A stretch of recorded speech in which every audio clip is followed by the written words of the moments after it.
Well, we got a good show for you today. And I always say that, right? I mean, it's I never really release a podcast and say, wow, this one is a stinker. Actually, if you follow me on Patreon, you can, if you support the show on Patreon, I should say, I do throw some of those out there. So, yeah, I guess that would be a good segue into talking a little bit about that. Yeah, Patreon. I'm loving Patreon. I'm really loving Patreon. I don't, I'm not like fully, totally committed to it yet. I still release majority of the podcasts for free. But every once in a while, I record a pod. Like I get just like an itch, something inside of me. I got to get it out. I got to talk about it. I got to just put the mic on and start recording. And sometimes I do that, and sometimes they're deeply personal or they're experimental, or I'm just not sure about it. And so people that are supporting me on Patreon, I put them out there first, and I get great feedback. I get really great feedback. I want to give a special shout out to all you people who give me feedback, because it's just so important. One of the things, I went to school and I majored in communications, and people kind of, I guess, maybe scoff at that or laugh at it like it's not like a real major. And it's not really. It's kind of a general. I thought it was interesting because there was philosophy, psychology, media theory. There was a lot of interesting components to it. But really, when you think about it, communication is one of the most important things that we humans don't really know how to do so well. Sometimes we're afraid to speak up. We're worried. What is someone going to think? How are they going to react? What are they going to say? Well, there's only one way to find out. Put it out there, motherfucker, because what are you waiting for? We're all going to die. Get out what you got to say. And not only that, but you never know how you could change somebody's life. Excuse me. Change someone's life. Because sometimes, someone's doing something. For example, I was recording this podcast thinking that the audio quality was pretty good. And shout out to Matthew out there, who messaged me and was telling me that he couldn't really hear the audio that great when he was driving, and that maybe that I could bump it up a little bit or do something to check it out. So that gave me a reason to go and inspect, what's going on. And now I'd like to think that there's booming audio sound coming through your speakers. It might be so loud and so crisp and so clear that you need to turn it down a little bit. So thank you for that. So I'm loving the feedback. The feedback, that's what it's all about. I one of my favorite things about doing this show is the engagement that I have with you guys, the listeners. So don't ever hesitate. Don't feel shy. Reach out to me. I will always respond to you. You guys are my boss. You're my bosses. I'm doing this for you. Nobody else. No one else, right? I mean, who else is there? Right? Like I'm not podcasting to try and get on TV or get on something or other or whatever. This is it. This is it, man. This is the medium for me. The medium for me. I like talking into this microphone, and I like you guys listening on the other side, and I like when you guys speak up and tell me what's going on, how you feel about certain episodes and whatever. It's we're on a team here. Okay, well, that being said, yeah. Look, if you want to support the show, there's a lot of ways that you could support the show, right? One of the ways you could support the show is just by sharing it with your friends. Just tell your friends about it, tell your family about it, tell people about it, talk about it, share it, like it. Go and subscribe to it. Wherever you listen to the show, iTunes, Stitcher, we're on Google Play now. Where else? Any place, wherever you're accessing podcasts, leave me a review, leave me a rating and a review. What helps out a lot is the iTunes rating and reviews. That seems to be kind of like the general standard that people look at and stuff. And so I'm just, like I say this a lot, but I'm just always just so fucking blown away by you guys, man. You guys make my day. I really mean that. Like, if I go on there and I read a review that's a 5-star review and it says, something incredible, I just makes me feel like, it makes me want to invest more time into the show. It makes me want to work harder. I talk about incentives a lot, incentive structures. A lot of times, the state doesn't really have, with its big bureaucracies and its red tape and all this stuff, they're not incentivized to win, to perform. This is incentivized to perform, this model. You guys leaving me ratings and reviews, you guys going on to Patreon, go to www.patreon.com/MikeBrank, BRANC, and just supporting me in any way that you can is what incentivizes me to keep going, to keep creating, to keep putting more time, energy, and effort into this, more money into this, improving the audio quality, improving the quality of guests that we're getting on the show, the interesting people. I mean, I am so I'm just loving life right now that I have the ability to talk to all these just truly fascinating and interesting people and share it with you guys. I mean, I am a big believer in education and intelligent, honest, truthful, meaningful, purposeful dialogue and connecting with others and being open and being and exposing ourselves, taking our masks off and walking into the realm of the real. And man, that's just what I'm all about, man. And whenever I get a chance to do that, I just feel so fucking great. It's like the best drug in the world. Forget about any of the other psychedelics. Like, that is the best feeling in the world, is just to be nailing it, hitting it out of the park, just connecting with another human being on a real raw level, and to have that feedback loop, to have you guys chiming in and let me know what I'm doing right, what I'm doing wrong, what I could do better on. I mean, it's just a blessing. It really is, to be perfectly honest. So I feel #blessed. I feel #blessed. All right. Well, thank you. And please go leave your ratings, go leave your reviews. Like I said, it helps the show so much. I mean, and it just helps me with my mental health, with my wealth, with everything. I mean, like, look, I didn't get into podcasting to be rich. You know what I mean? I didn't get into this. I don't do things in my life for some kind of other reason. The reason why I'm doing what I'm doing now is because I'm doing what I'm doing now. Does that make any sense? I love doing this.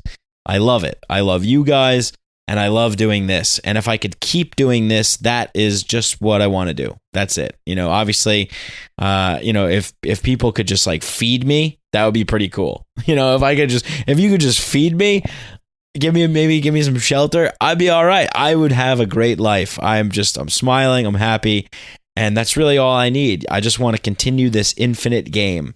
I'm not worried about winning. I'm not worried about anything else. I just want to keep the game going. I just want to keep dribbling the ball. I just want to keep taking shots. I just want to keep shooting the shit with you guys and with interesting, fascinating, mind-blowing, just paradigm-shifting, ripping through the raw realm of the real, diving into that consciousness sea of explosive, majestic awe and wonder people like today's guest, Reverend Nemu. What a fascinating guy. I mean, I'm just so fortunate, and big shout out to Psychedelic Press. Psychedelic Press is doing just big things, man. They got so many cool authors under their belt there, and let's see what.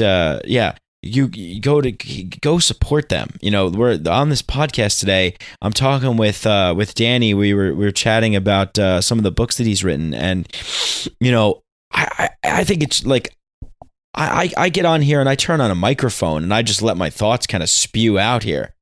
But I don't have the organization or the discipline to write a book. So, people that can sit down and write a book and put a book together, I mean, they put their time and their energy and their effort, their heart and soul into those works.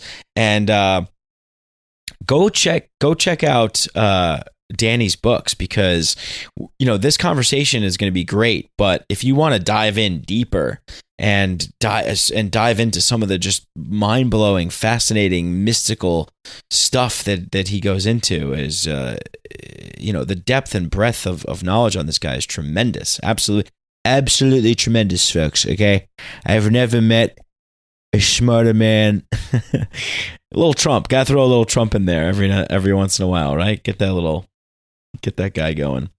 All right, but yeah, seriously, go support Psychedelic Press.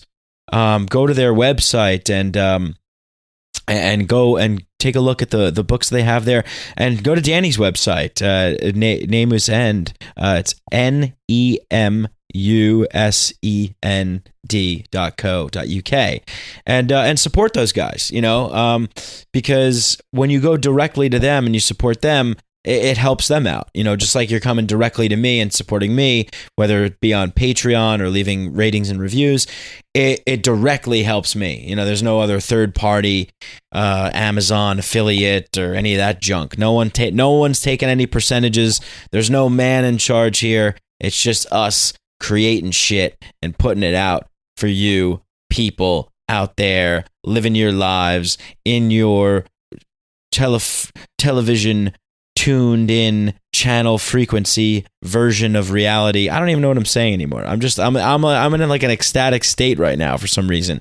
Usually I record these intros like a little bit after, but we were recording, and this podcast is about 2 hours long. So I'm not going to do a big, sometimes I do a little rant thing and talk about what's on my mind and things like that. But I'm going to pretty much cut this short in any second now, so we can get into this conversation that I had with Danny. And what else should I tell you guys? I mean, it's just it's a real honor and a privilege and a pleasure to have these conversations. I hope you guys find them interesting, and I hope you guys get value out of them. And let's change the fucking world. Like let's just do it. let's do that shit, man. Danny's a great guy, and we had a great conversation. Danny's background is in history and philosophy of medicine, and he's lived in Japan, and he talks about this, but spent time in with the Santo Daime tradition down in the Amazon rainforest, drinking ayahuasca brew. And he's written books. He's an activist, and he's just one of these people, in my opinion, that you, as soon as you're talking to them, you realize that they get it. There's like this, you understand, you get you get what's going on here. You're open, the open-mindedness. And that's what this show's all about. You know what I mean? I talk about this show. What is it all about? People ask me, Mycadelic, what is it about? Is it about obviously, is it just psychedelics? Is it drugs? Is it just tripping, getting fucked up? No, it's actually a lot more than that. It's a lot more than that. It's the psychedelic mindedness, this open-mindedness, the ability to be intellectually honest and to explore and to go where you go and let the chips fall where they may, and be truthful and be honest and be real. And yeah, okay. That's it. But this is one of those guys. I think you guys are going to love this podcast. And I always do this, and with every show, I talk about how great the podcast is and how great the guest is, and then it's like I feel like I'm becoming like the Jimmy Fallon of like the psychedelic podcasting world or something. But I don't know, man. I'm fucking thrilled. I really am thrilled. It's just so cool to do this. This is Jason Silva talks about this, like addicted to awe. I'm addicted to having like my mind blown. Like I'm addicted to the sense of awe. I'm addicted to ideas. I'm addicted to just everything that could be a thought-provoking, stimulating idea. in my head. Drugs aside, you don't need them sometimes. You don't need them. You just need flow. When you're flowing with someone else, when you're connecting when you're having a mind jam, like musicians get together and they jam out. It's like a couple of minds get together and jam out. And that's, I feel like that's what this was. That's what this podcast was. We just kind of got together and we jammed out and we talked about stuff. A lot of stuff. We talked about a lot of stuff. That's all I'm going to put in the description of the show. We talked about a lot of stuff. No, but honestly, this is a good one. You guys are going to enjoy. Thank you so much for listening to the show. I love all of you to infinity and beyond. If you want to support the show, please just send me a check for $1 million. No, just go to patreon.com/MikeBrank. You can just throw $1 my way a month, $2. It doesn't matter. Whatever it is, just help me keep the lights on over here. And go leave ratings and reviews on iTunes. And of course, go check out our guest. After you're done with this conversation, if you enjoy it, you know what to do. I love all of you. Without further ado, my conversation with Reverend Nemu. Psychedelics are illegal not because a loving government is concerned that you may jump out of a third-story window. Psychedelics are illegal because they dissolve opinion structures and culturally laid down models of behavior and information processing. They open you up to the possibility that everything you know is wrong. We don't need new laws that control our consciousness and rigidly place it in a prison. Cognitive liberty. The fact that as adults, if we're not hurting anybody else, we should have the right to explore the contours of our own consciousness without any mediation or legislation on the part of somebody else. Reject authority. Authority is a lie. Or is it perception? Information is power, but we have to seize the opportunity.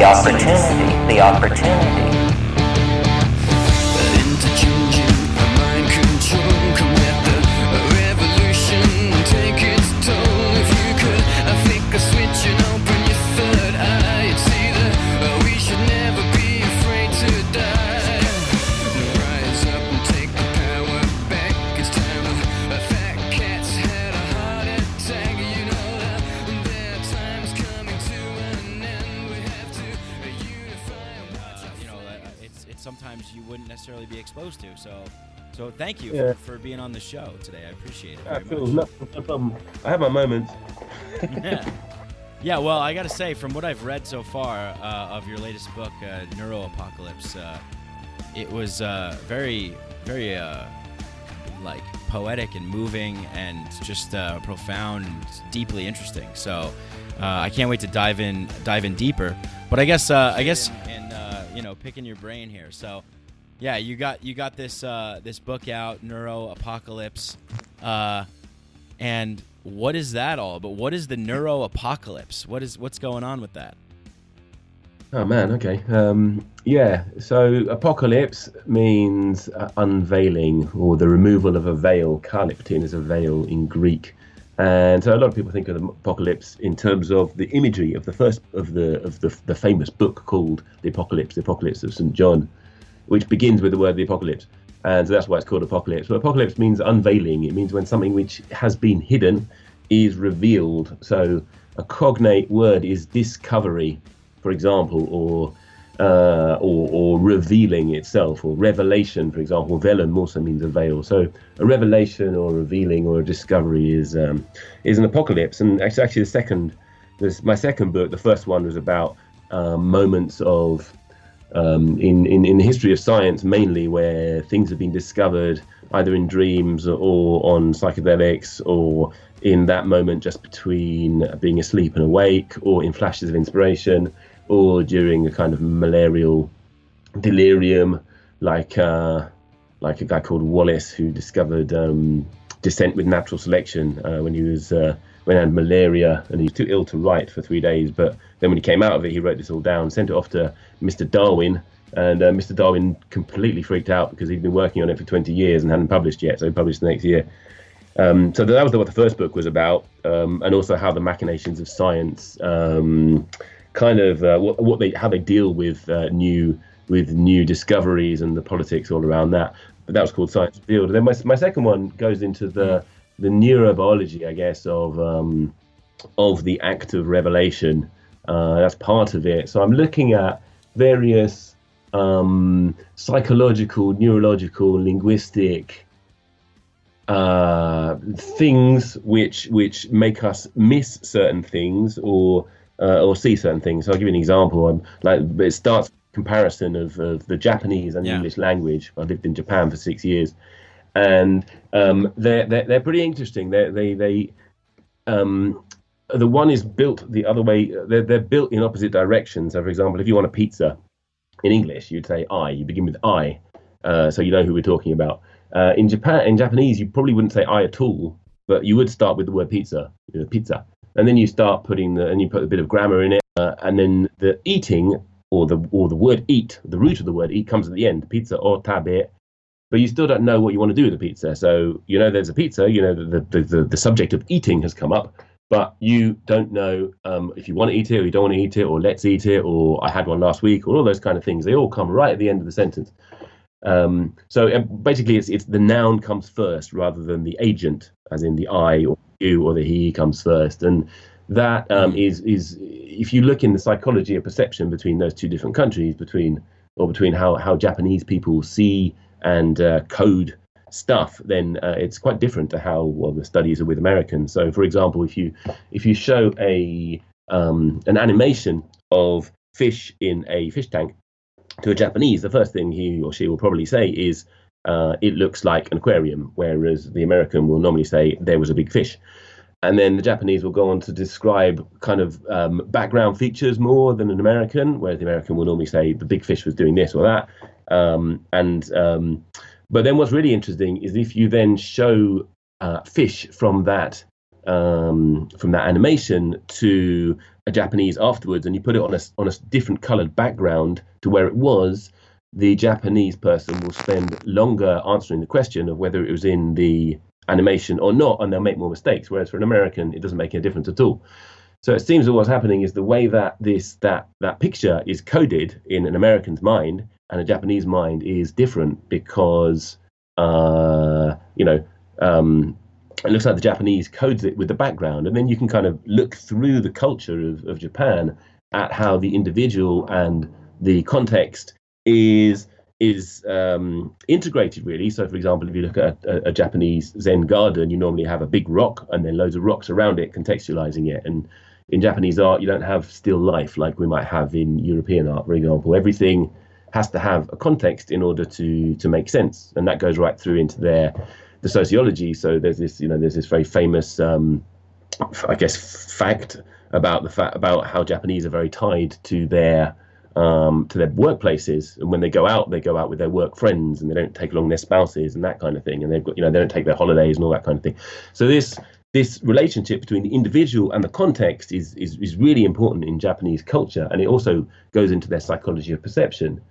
We see different things according to, for example, our language. We also see different things according to what's going on in our heads. So, for example, if you are in a hold-up and someone points a gun at you, and then you get interviewed afterwards, pretty much everyone will say the gun was bigger than it actually was, and pretty much everyone will say that the people nearby who could possibly have helped were further away than they actually were, because the whole visual scene is warped according to what's going on in your head, according to the fear, for example. So I'm kind of looking at so that's one way of talking about what is veiled, what we don't see, and what we do see. So kind of looking at it from the linguistics, and then looking at, for example, what autists see. I mean, how can autistic savants, how can they count loads of things at once? For example, that, like, for example, in Rain Man, there's that famous clip where the guy drops all those toothpicks, and he says how many toothpicks there are. But that's quite a common trait of an autistic. So kind of looking at the neurobiology of how autism works, how autists can remember all these things. I'll give you another example of that. Is if you say a list of words to a person who's not autistic, and they're words like donut and donut and pepper, biscuit and spicy and sour. If you give a list basically of flavors and sweet things to a person who's kind of neurotypical, then what they'll do and you ask them to remember them, then what they'll do when they repeat those words back to you, they will normally categorize them. They'll give a list of all the sweet things. So they'll say biscuit and donut and cake, and then they'll give a list of the flavors, and they'll say sour and spicy and so on and so forth. The autist will remember more, and this is not savants, this is just general autists. They will remember more of the words. They won't put them into those categories. And also, if you say to a neurotypical, was the word sweet on that list? Something like 99% of them will say it was on the list because it kind of should be there because it fits into both categories. But the autist won't be tricked by that. You see what I mean? So our category, our category is veiling the detail of what neurotypicals see. So that's another kind of avenue that I'm going with the book, is looking into neurodiversity, looking at how all kinds of different conditions, which we would probably call either kind of psychiatric conditions or disorders, everything from voice hearing or like autism and also kind of obsessional traits and loads of stuff, looking at all that kind of stuff. Yeah. So these are kind of, I guess these are sort of veils then, and then there's a kind of pulling away to discover the kind of intricacies of like how it works. Like, is that right? Like, that's kind of what I gathered from what you were saying, and like, where we all see things from these certain kinds of perceptions, and it has to do with what's going on inside of us, but also what's going on outside of us. But because, like, it's like the observer effect, right? Like, because we're the observer, it's naturally kind of biased to whatever is happening with us at that particular moment, right? Yeah, exactly. Like, so I had a friend at school who could list all the goal scorers of every single World Cup since 1970 something, right? Everyone who scored a goal, and he was absolutely mad about football. Now I couldn't remember. I can barely remember what color England plays in, because I'm just not interested in football. So I mean, soccer, as you'd call it. So my interests are different. I can remember all kinds of weird, wonderful facts about what happened in 1858 because that's what my interest is. So in a way, that's a one level of the veil. Just what are you interested in? But there's all kinds of different ways that our brains work in different ways to see things and to not see things. And then, of course, when we take psychedelics, we might see a whole load of stuff in the world that we haven't noticed before. We might see a whole load of things about ourselves that we don't notice before. Yeah.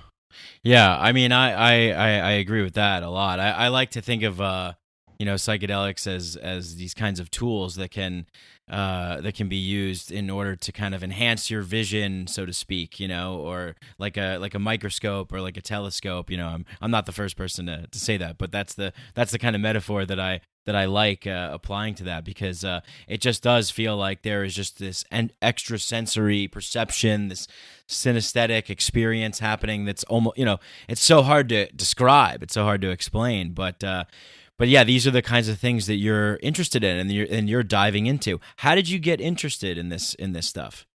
Right. Well, that goes back to like 20 years ago. Around 20 years ago, I was sitting in my flat, and I had to choose what dissertation I was going to do for my degree. And my degree was in the history and philosophy of science, technology, and medicine. And I was sitting in my house, and I was having a joint actually, and the Jehovah's Witnesses knocked at the door. And I just I got chatting to them, and I found it kind of fascinating. And I was particularly interested at that time in their views on medicine and their views on science and their views on the body and sex and kind of new inventions as well, all that kind of thing. And I ended up doing my dissertation. I kind of compared their ideas on science and medicine with the kind of Puritan pioneers of the 17th century and different Puritan sects in England and in America. So that was kind of the way in, and from there I got really interested in in discovery in science. So how your particular beliefs actually would influence your discovery. So a good example there is a chap called Thomas Sydenham, who was he was a Puritan revolutionary in England, and it was his belief that you shouldn't really inquire into theories, and that was God's work, and what you were supposed to do was just to take detailed records of God's work as it kind of festered in ulcers of God's children. So he was the first guy who really started taking detailed notes about disease progression and statistical medicine and all that kind of thing. And it came from a philosophical decision, but it opened up a whole new branch of medicine. So that was kind of part of my reason. I mean, I've always been kind of fascinated and by the apocalypse generally since I was a child in all its manifestations, from the end to this idea of unveiling, and then psychedelics have interested me for a long time, and then I kind of got into the scripture of it as well. And there's a really interesting bit from Matthew where it talks about the end of the world. At the end of the world, he kind of says that everything will go wrong and there'll be gnashing of teeth and the bad will be cast into a furnace of fire and stuff like that. And that's the translation at the end of the world. And that word is not actually world, it's aeon. In Greek, it's aeon. It means at the end of the aeon, at the end of the epoch, there will be bad stuff will go on. So then I kind of got interested in the veils that were in scripture being the kind of philosophical backbone, or rather the philosophical lens through which culture was viewed and the world was viewed for a very long time, and kind of arguably still is. If you look at how science or scientism, or what I would call scientism, is built upon scripture and has some of the same shortcomings, if you like, of biblical scripture. Did you say scientism? Yeah, scientism, as in the kind of. Explain that a little bit. That sounds interesting. What do you mean by that? So, well, I guess the set of things that we believe, or at least that we will discuss in public with other people without being being laughed at, and that's kind of my academic background is history of science, and you see a whole lot of scientific arguments are not generally conducted on scientific lines when they start looking in certain areas, and those areas are invisible stuff. If you start looking at kind of invisible forces, or I'll give you a good example of that is a guy called Yves Rocard, who was a French physicist, actually the father of the French atom bomb. Like a really big physicist, and he started working with water diviners to look into basically studying them and seeing if he could work out the physics behind it. And there was a guy, he lost his grant, of course. There's a whole lot of research into homeopathic dilutions, for example. That's a real big one, real big no-no. You can't talk about that. Everyone thinks you're a moron if you start talking about homeopathy. But the way that the science around that was conducted, or certainly how the publishing was blocked. There's a guy called Benveniste, another French guy who was the head of the. He was an immunologist, a head of INSERM, which is a kind of national research unit in France, and he was asked to do research into homeopathy, and he said, no, but homeopathy is bullshit. There's Avogadro's number, and I'm a scientist, I don't believe in that. And the funder said, look, we're not asking for your opinion, we're asking you to do the research because you're the best immunologist in the country. And he actually invented one of the assays, which is how you study how effective a drug is. And so he did the experiments, and he found what you'd expect, which is that as you dilute a drug more and more, then the efficacy, the potency goes down. But if you continue diluting it, then the efficacy starts to go up, and if you dilute it a bit more, it goes down. And basically, you kind of set up a periodic wave. And he was blown away by this. He couldn't believe it, so he closed the doors of his lab for literally years and conducted hundreds and hundreds of experiments on this, and eventually published a couple of years later. And when he published, he published in Nature. Well, first, they wouldn't actually let him publish. This is another example of the veil, which is there. They said you have to produce replications, which is not actually what you normally do in science. What you normally do is you publish, and then the replications come. But anyway, they demanded replications, so he sent off the protocol to 4 different labs around the world. they all got positive results, so published. And then there was this, it's kind of a long story, but basically the guy got lost his academic posts, and he lost his funding, and there was he'd invited these Italian physicists up to do work on what's called coherent domain theory, which is looking into how water organizes itself on a molecular level, and how it might perhaps store information. But that visit was blocked. So that, anyway, there was kind of censorship, and there was bullying, and there was being kicked out of the lab, and funding cuts, and all kinds of stuff, which has nothing to do with what science is meant to be, which is kind of peer-reviewed empirical research. I'm not saying, by the way, don't get me wrong here, I'm not saying that homeopathy is anything or is not anything. What I'm saying is the research was just kind of crippled right at the beginning. Yeah. Yeah, no, I get what you're saying. It's like, are you familiar with Rupert Sheldrake? Yeah. Yeah, I think he wrote a book called like The Science Delusion or something like that. And yeah, I mean, I totally get what you're saying, because it's like, to me, it just seems like if you're going to be intellectually honest, if you're going to have a thirst for knowledge, information, and go on a quest for discovery, you have to be able to dive into all areas without any kind of limitations or dogmas. And I thought it was pretty funny what you said with this. He's like, "Oh, I'm a scientist. I don't believe in that." It's like, well, yeah, you're a scientist, so don't believe in it. Just do it. Conduct the experiments. Yeah. And it's got historical form as well, because, for example, there was a guy called Semmelweis, who he was a hospital doctor, and he was the guy who.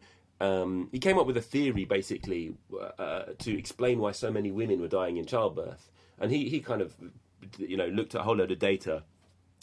And he found out that these women died in kind of two conditions. And there were loads of women dying. It was 1 in 10. The numbers escape me at the moment. There's a massive number of women dying. I'll find it. Here it is.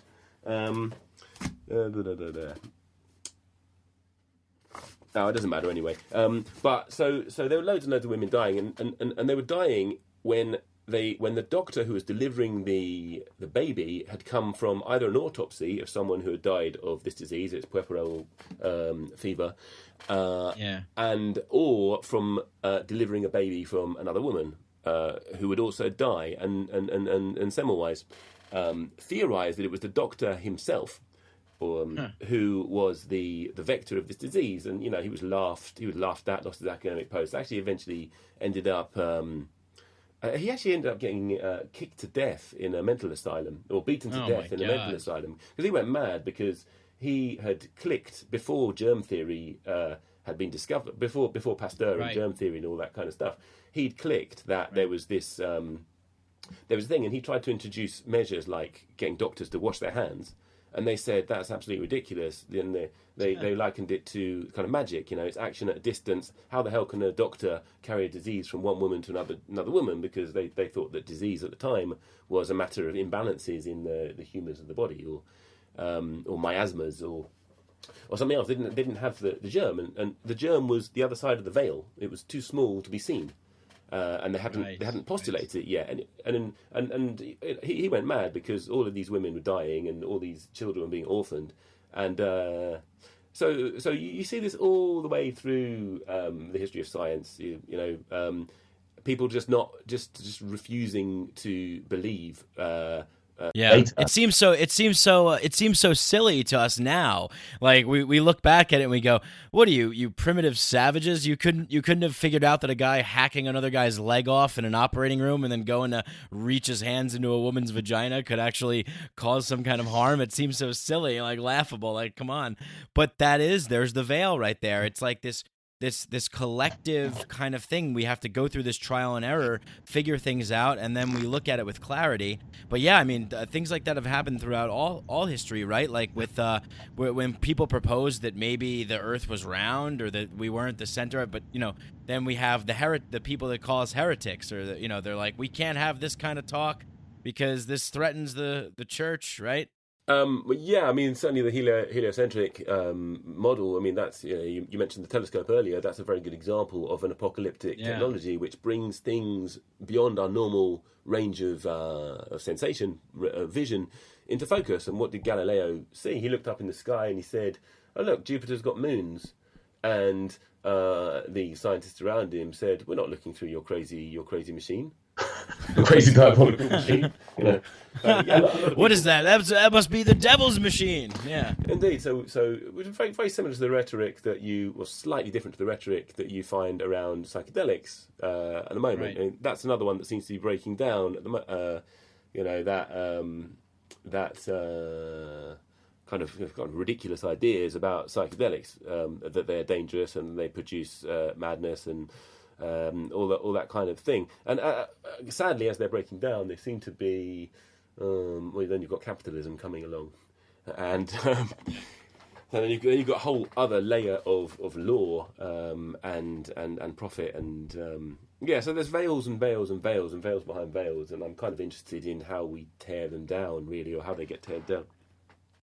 Yeah, you mentioned, people think that psychedelics make you crazy. Yeah, I think that's a large part in the fear. It's like this fear that everything needs to be in control, everything has to be orderly and in control. No one can be out of control because that's because I guess the people that are thinking that way are kind of afraid or fearful.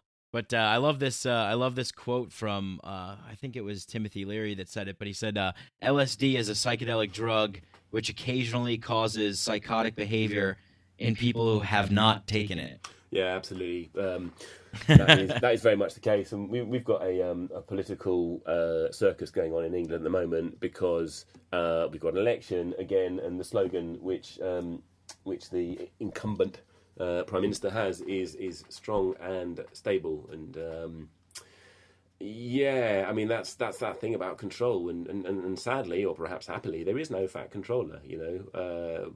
People are just trying to get on with their lives, but as soon as you try and impose control, you impose a whole load of lies, really, and that's what you see in science. I'm really interested in how it works in science, how the journals argue over stuff, what kind of things get published. Even that's breaking down, actually. It's quite interesting. There was the editor of The Lancet came out quite recently, I think about a year ago, saying that a lot of the scientific research, perhaps half, is simply wrong, was his comment. And he was saying all this thing about fake news. Fake news is a big word. But it's like it's very difficult to trust anything at the moment. There was another famous study done recently, attempted replications of 100 studies in psychology, and I think something like 30 of them were replicated, but the rest weren't. And we're in an interesting historical moment, and we've had moments like this before when the lens really has begun to crack, and we saw this. Well, we didn't see it during the Reformation. Similar thing happened. The idea that the Pope. The Pope can decide how things are, just completely fell apart. And now we've got the scientific authorities are people are not trusting them anymore, even from the inside. People aren't trusting the news media anymore. So it's a very interesting time. There's a lot of room for creativity. There's also a lot of room for a whole load of nonsense as well. So we need to be quite empirical and quite thoughtful about how we approach things. Yeah, definitely. I think we are living in some strange and interesting times for sure. I think a lot of people are confused. I think old models are starting to kind of deteriorate and fall apart, like you said, and there's a lot of change happening. I want to get back to something that you said before about the end of an aeon, end of an epoch, this concept of the veil being lifted. And, I know that there was like this big 2012 like Mayan calendar thing that everybody was predicting it's the end of the world, and so I never took it to mean that when people were saying like we're going to have some kind of end of the world, but I do actually believe there was some kind of transformation, or that we are in the process of some kind of transformation. And on top of that, I also think it's interesting that there are lots of talks of end of ages or end of epochs or periods of time that go through a cycle and then end. What do you think about that? That's like a common theme, right? Well, there are definitely, there are definitely epochs, aren't there? And we had the Iron Age, and we had the Bronze Age, and now we're in the Internet Age, and what's going on next? They seem to be coming thick and fast at the moment. Something did actually happen on 2012. On what's the date? December the 12th. Is that the date that the world was meant to be coming to an end? And it was, I believe it was the first time. So I'm not sure if I get my figures right here, but I think it was the first time that. Do you know that Korean pop star called Psy, who did Gangnam Style? Yes. The horse dance thing. So that was the first time that on that day that a certain number of hits of his particular of his dodgy song got seen. It was basically it was a new epoch in the number of people who had seen a really, really cheesy pop song on the same day. Wow. Was it a million, or I can't quite remember exactly how many numbers. So it was actually a frontier was broken through on that day in terms of... So Gangnam Style is bringing on the apocalypse. Yeah, exactly. And it is quite apocalyptic in a way. Well, at least we'll have something to dance to, while the flames, while burning and the fire and brimstone will be dancing. Dancing in a very cheesy fashion, So that's quite. I mean, just in terms of media, so we have our internet age. Before we had the printing press came into Europe, it came at a very interesting time, and it completely changed the way that that society was run, really, because you suddenly had people had access to knowledge, and people could compare different books. People could look at their own. I mean, the first book that really got into circulation was Vulgate, versions of the Bible written in the vernacular, so people could read their own the text basically, which was a big impetus for the Protestant. Right, like they could read it for themselves for the first time without it being interpreted or mediated, right? That was the big thing. Yeah, exactly. Back in the day, you weren't even only priests were allowed to know Latin. So you didn't even know. Right. You couldn't even hear it in your own language, let alone read it.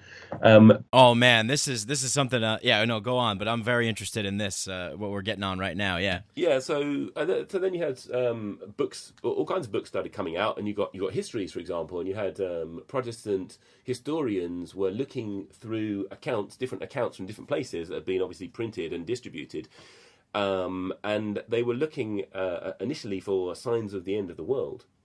Looking for Jesus's return to the earth, and that's what the kind of early Protestant study of history was about. But you also got people producing political pamphlets, for example, fairly cheap political pamphlets that could be distributed over a wide area.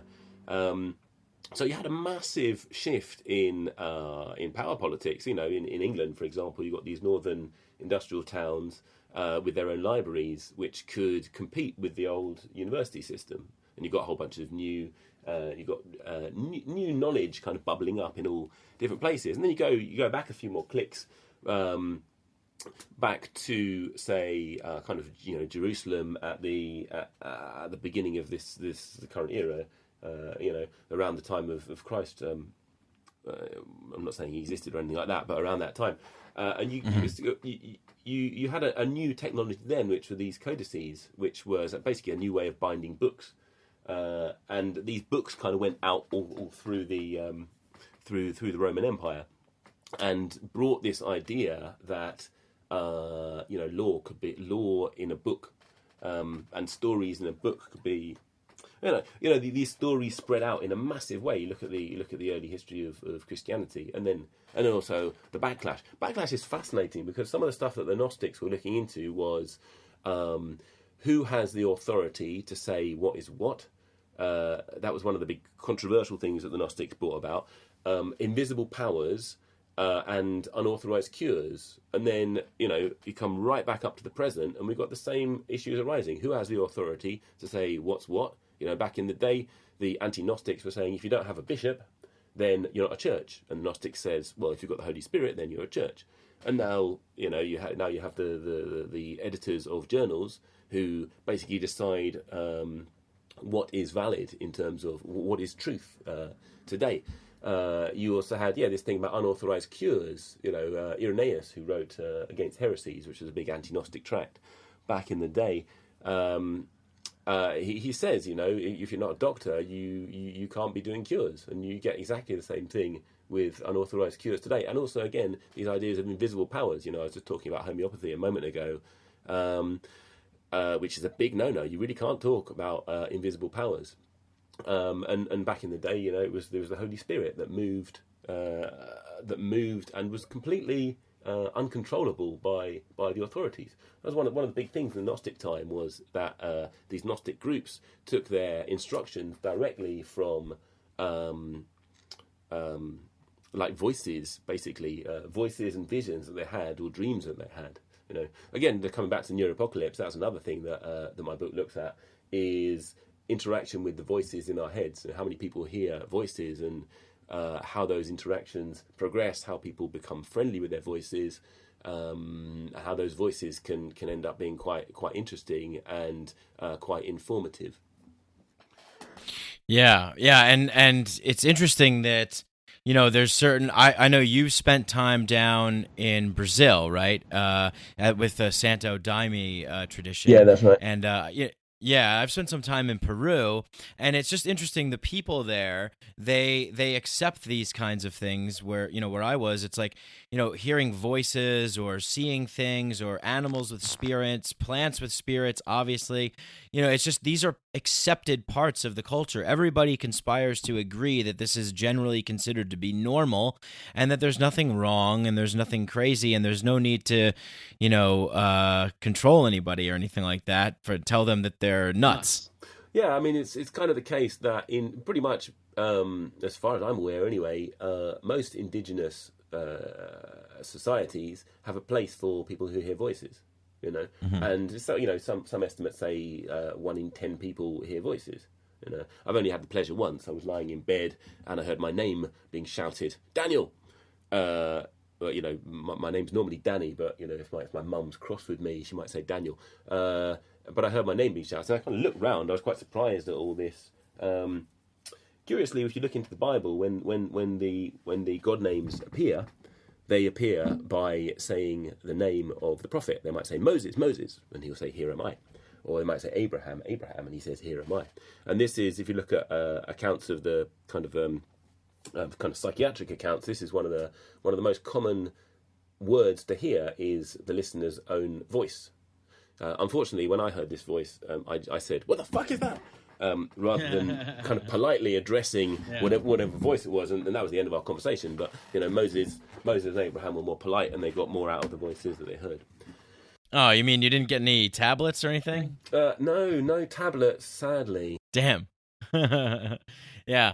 Well, this is interesting, because I want to dive into this stuff, because we mentioned you mentioned kind of like the people, we're reading the text, everybody's sharing these thoughts and ideas, so there's so many veils that are being lifted, ideas are being communicated, and there's authorities that feel like this stuff's getting out of hand, because they used to mediate the experience.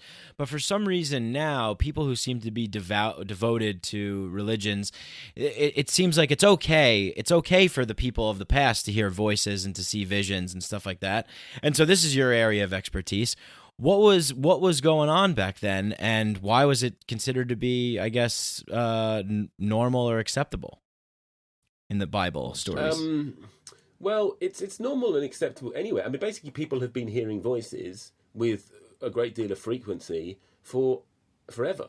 Look at any religious tradition and look at any population all over the world. It's only really a very narrow historical moment, a very narrow cultural moment, that we've decided to pathologize these voices, and of course that makes them much more aggressive, because they're trying to get our attention. Right. So well, that's really, sorry, Danny, that's really, really interesting what you just said here. The voices become more aggressive, and because we've pathologized it, they're trying to get our attention. Well, that's fascinating. Wow, I never thought about that. Like if you look on the I have looked on the dissociative identity disorder website, which is basically people talking about how to deal with voices. There's a consensus, and that consensus is the way you deal with your voices is you develop a relationship with them, and the way you develop a relationship with them is you speak politely to them, you listen to them regardless of how mean they are. And you try and get their names, which is very interesting because if you look at any occult tradition, that's one of the ways you get power over a spirit is you get the name of the spirit. Or even in the Amazonian tradition, the spirit might be a spirit of a plant, and you get the Icaro of that plant. So you get the power. Right. But I mean, so it could be a name, or it could be an Icaro, which is a kind of, it's a phrase in another sense, a musical phrase or a linguistic phrase. But basically, you get a hook. And then, and looking into onto the forums, it's super interesting because once people have names, once they've got a name, and they'll say things like, concentrate on one that gives you his name. And people start talking about how their relationship with their voices gets better, and then the voices start to tell them stuff like they might say, "Oh, you're looking for your camera; it's in your wallet," for example. Or there was one example I read, which was a voice that said to the voice hearer, "There's something going wrong with your cows," and he went out to go and check his cows, and they'd broken into the feed room, And that is that's what the voice is in the shamanic context, for example. They're allies, which give you advice and they give you information and. Indigenous ayahuasca use is a lot about divination. Finding lost objects is one of the chief things they did. Also, divination in the sense of finding out what disease somebody had, or finding out how to treat it, for example. So again, that might well come through the voices. And I mean, I'm making no claim about what the ontology of these voices are. I mean, if they exist or where they exist or whether they're in their heads or whatever. But when you start getting voices that speak to two people and say similar things to them, and they get together and they say, well, that's curious, because like I've had experiences like on ayahuasca one time in a session, a famous magician came to me in this ceremony. And I said to it, look, what are you doing here? This isn't your lineage. I said, I don't do celebrity mediumship. What nonsense is this? And I didn't tell anybody about it. And then immediately after the session, somebody came up to me and started talking to me about that particular somewhat famous magician. And I've been drinking ayahuasca for about 7 years at that point. No one had mentioned him to me at any other point. Anyway, so I had a chat to this guy about the magician, and then later on in the day, I was getting a lift home, and the guy who gave me the lift also mentioned this particular magician as well. So when you start to get transpersonal effects, basically, when you start to get information which is then verified, like I'll give you another example. I mean, my wife, she would have dreams that she used to tell me in the morning when we were living in Brazil. It's kind of, I don't know how far to go with this story. It's a bit of a long story, but basically, one time she had this dream and she told me about glass, loads of broken glass that we found in the dream. And then later on that day, we went to a certain place that she'd never been to before, and she said, "This is the place it was." And then, the long and the short of it is, she started digging frantically in the ground like a mad woman. She started unearthing this glass. And this glass, and it was 6 sacks of glass, and this glass had been buried in kind of, basically, in Brazilian black magic, that's what you do if you want to curse a place. You smash bottles of cachaça, of rum, and then bury them in the ground. And, when you start getting stuff like that, which is either the voice or the dream or the vision actually shows you something that's going on in the world, that's just empiricism. If you're ignoring that because of your theory, it's just this kind of nonsense. So so those voices. I mean, I could just say real quickly. I mean, I've had that happen actually, a lot. I have a dream about something, and then someone mentions it to me the next day or something like that, or something appears in that week. That happens to me a lot. Indeed, and you've got an open mind. If your mind isn't really open to that kind of stuff. Then it's much less likely to happen. And it's a quite interesting example of this is if you look at the the TCM research, the transcranial magnetic stimulation, TMS rather, transcranial magnetic stimulation research. When you basically put you heard of the God helmet? The God helmet. Yeah, No, what's that? The God helmet. It's basically a helmet that you put on your head, and it puts low intensity magnetic fields through your brain. And with like all the wires and stuff that are like hooked up. Yeah, exactly. And if you do that to the temporal lobe, most people will experience a presence. But I think it's something like 10% of people won't experience a presence, and hardcore atheists, basically people who are dogmatic atheists, are less likely to experience a presence. Richard Dawkins is an example. He put the God helmet on. And he was one of the 10% of people who didn't experience a presence. So what's that kind of saying about what our beliefs do to our brains? What they allow us to perceive, to notice?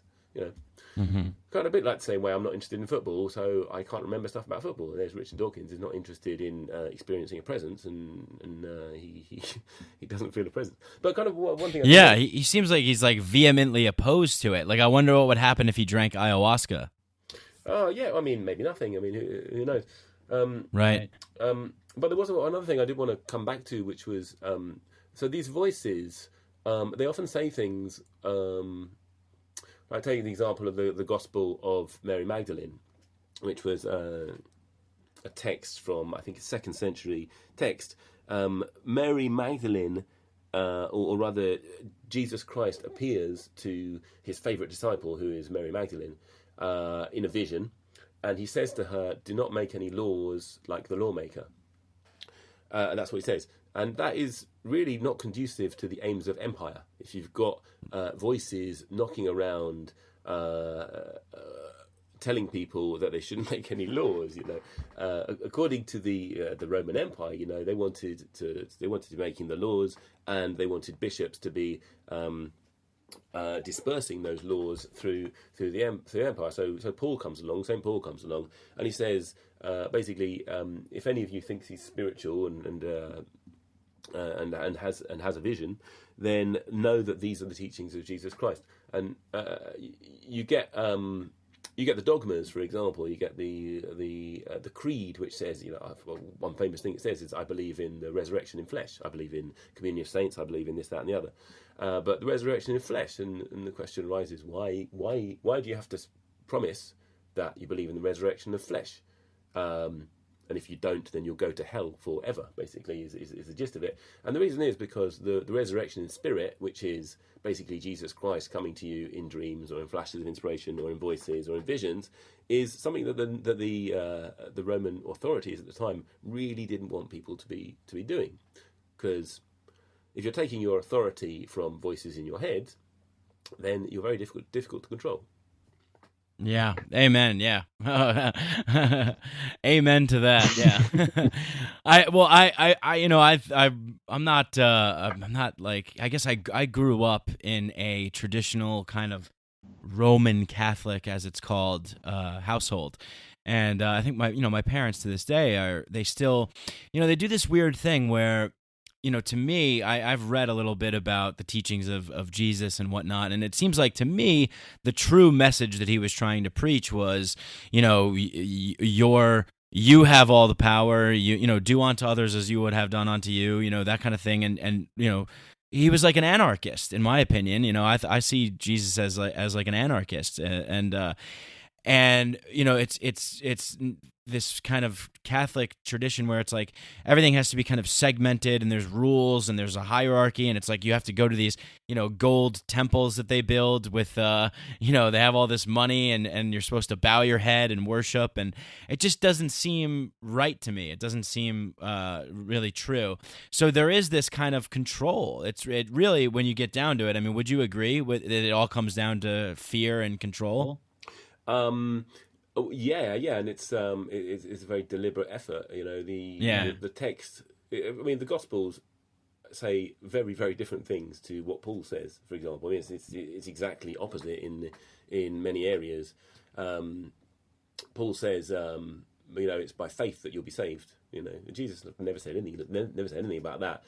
By faith, the idea that what you believe in is what will save you, which is quite interesting, because obviously he wanted you to believe in a certain set of rules, which he spent a lot of time distributing amongst the churches. Right. For power and control, But I mean, this goes way back. This goes back into the Old Testament tradition as well. You have, they give you an example, so in the so take the snake, for example. There's the snake. Now Hebrew, the Hebrew language is an extremely flexible language, really, really flexible, and the Hebrew text doesn't have any vowels, right? So the way it used to be read, we don't know how it used to be read, and you get the Masoretes in 7th century AD who decide what the correct pronunciation of certain words is, right? So let me give you an example of that. There's a line, Genesis 3, first line of Genesis 3 says, and the snake was the most subtle of all the animals that Yahweh Elohim had created, something along those lines. And then if you look at the line immediately before it, it says, and Adam and Eve were naked and they were not ashamed. Right? Now that word naked and that word subtle is actually the same word in Hebrew. Exactly the same word. Yeah, spelled in exactly the same word. One of them is arum and one of them is arom, but the spelling is the same. And that u and the o was set in the 7th century AD by the Masoretes, and this was a kind of a group of scribes who decided this is what the Bible says, right? So the snake gets only one adjective in the entire text, and it's subtle. That word. Now, if you look elsewhere in the text where you see that word, that collection of letters, it's normally not a vice. It's normally a virtue. In fact, you look at the Book of Proverbs, it's found over and over again, and you get lines like, the subtle are crowned with knowledge, for example. It's a virtue to be subtle. So we get this by the time of Revelations, the book of Revelations. It comes along and it says. It's not a book I like, by the way, but it says that the snake is the same as Satan, who's the same as that great dragon, who is the great deceiver, right? The great deceiver, the lie, right? Now, if you look in the Garden of Eden, who is it that tells the lie? The snake doesn't tell a lie. It's Yahweh Elohim who says, if you eat that fruit, you will surely die, and they don't die, right? There's the lie. The snake tells the truth. The snake says, if you eat that fruit, your eyes will be opened, and obviously the opening of the eyes is another apocalypse. That's the loosing, the lifting of the veil, right? Right. And there's loads of this stuff. There's loads and loads of places where the pronunciation of the text was set. I mean, there's another one. Back to that same story. Eve says, Yahweh Elohim says to Eve, "Why did you eat? Why did you eat the fruit?" And she says, in the version that comes down to us now, she says, "The snake beguiled me, and I ate." Now, if you look at the Hebrew, and there's another way of pronouncing that, and it's this isn't even shifting around the letters. This is just simply another way. You just put different vowels, and same way that hot and hat and hit and hut all mean different things in English. When you change the vowels in Hebrew, then the meaning is completely different. And what she says in another way of reading it is, the snake elevated me and I ate, right? But of course, that particular translation or that particular way of reading was not so much heretical, but that was not the way that you could read it after that vowel scheme had been set. So you've got and you go further back from the Masoretes, you go back to like kind of 6th century AD, and you get I don't know how far you want to go into this, but there's loads of different levels. Yeah, let's go. Let's get far into it. I love this stuff. I mean, I just before I'll just jump in and say this because this is at the top of my mind. I from what I know, because I obviously my knowledge is limited on this, but I remember hearing something about the Garden of Eden story with the snake, but it turns out that the snake is really the god, and the god that we think was the god from the story is really the devil, and so it's reversed, right? Is that there's a book called, there's a Gnostic text called The Testimony of Gnostic, Truth. yeah. Yeah, one of the texts, one of them from the Nag Hammadi collection, which was basically a bunch of text that was found in the middle of the 20th century. Another apocalypse, as it happens, when you find something that was hidden. The testimony of truth is there's the book to read there, is the text to read there, because it's basically the Garden of Eden story told from the perspective of the snake. Right. But that was that was quite a common interpretation, it seems, at that time. The Gnostic sects were stamped out, and all their books were destroyed and lost for many centuries at the beginning of the Roman Empire. But what I wanted to say was if you go even further back, there's people think of the Bible as a book, but it's more of a library, really. It's got different documents and written by different communities at different times, and like, kind of importantly, at very, very different political systems. So the first level of it is called the Yahwist, and that was written when kind of Palestine or the tribes of Israel were a commonwealth. And they had elders, and some of those elders were women. Deborah, for example, was an elder who was a woman who used to sit under a palm tree and give advice. Right?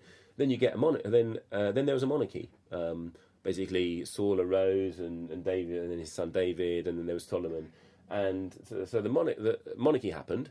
And it seems, basically what happened was Solomon charged so much tax to the northern part of the kingdom that when he died, the Northerners came down and said to his son, "Can you please lower the taxes?"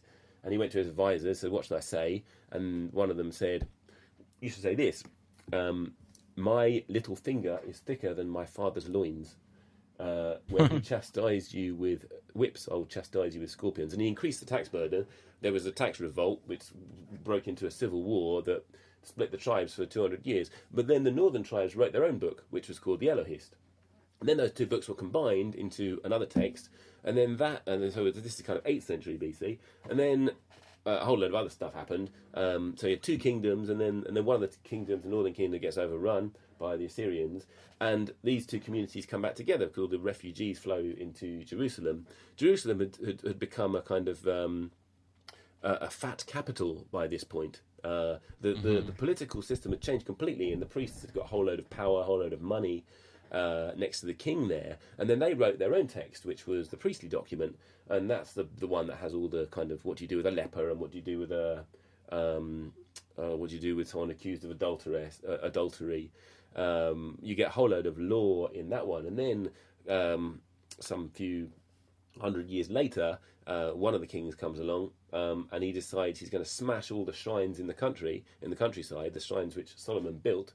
And the kind of rhetoric around it is that they're all pagan shrines, but the logic of it, or the capitalistic intent of it, was to make sure that all of the first fruits, everyone's basically economic resources, had to be tithed up in Jerusalem. So one of the first rules of Deuteronomy is you cannot take your oil and your lambs and your food to your local shrine. You have to take it to only the one shrine in Jerusalem. So they had this constant flow of economic resources flowing into Jerusalem, and it was a way to centralise the government and centralise the state, basically. So then you get Deuteronomy. So you've got all these different layers of text, and actually something fascinating about it from my perspective is that the first two layers, which are bits of the Bible that I really like, and when I'm talking about these layers, they all got put together in a kind of piecemeal and patchwork way in various points in history. So it gets really, really complex. The kind of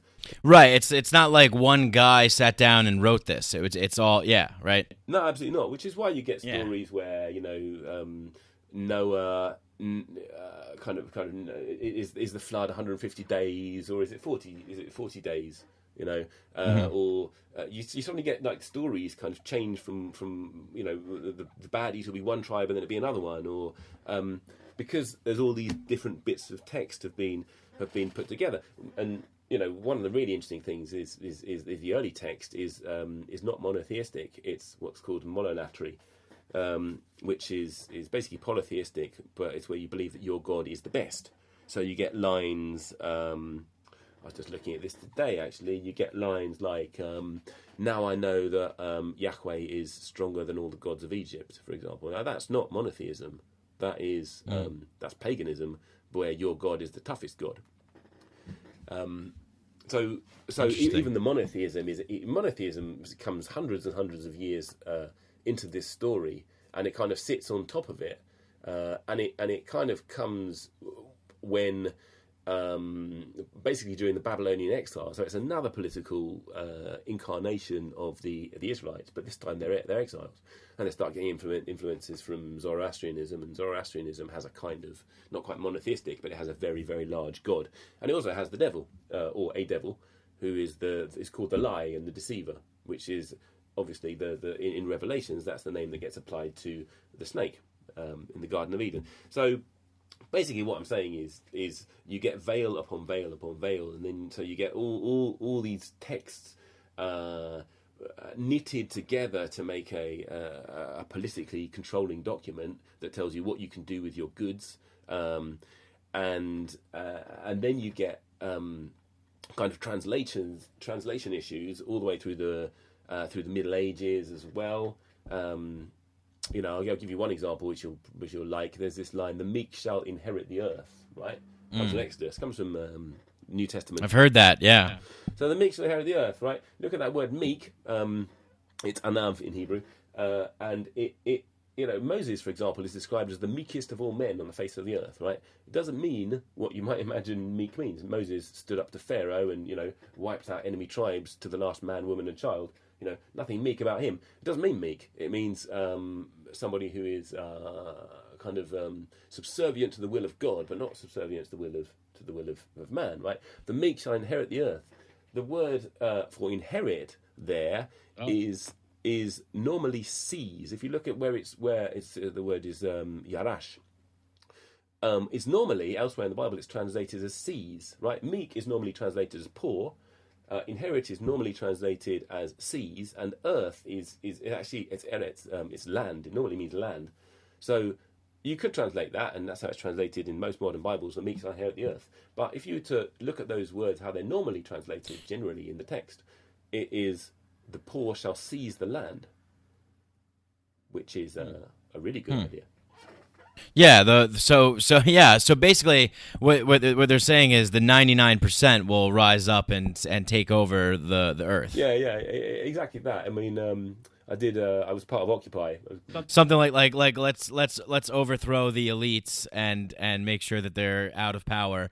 Well, yeah, because look, I mean, you're touching on a lot of things that I talk about a lot on this show, and it's like, this idea that we have to have the belief systems that we have to take practice in actually creating to control, like we're kind of in on the game as well. Not us, but people in general are kind of in on this because they feel like they have to have some kind of meaning in their life, or they have to have some kind of purpose.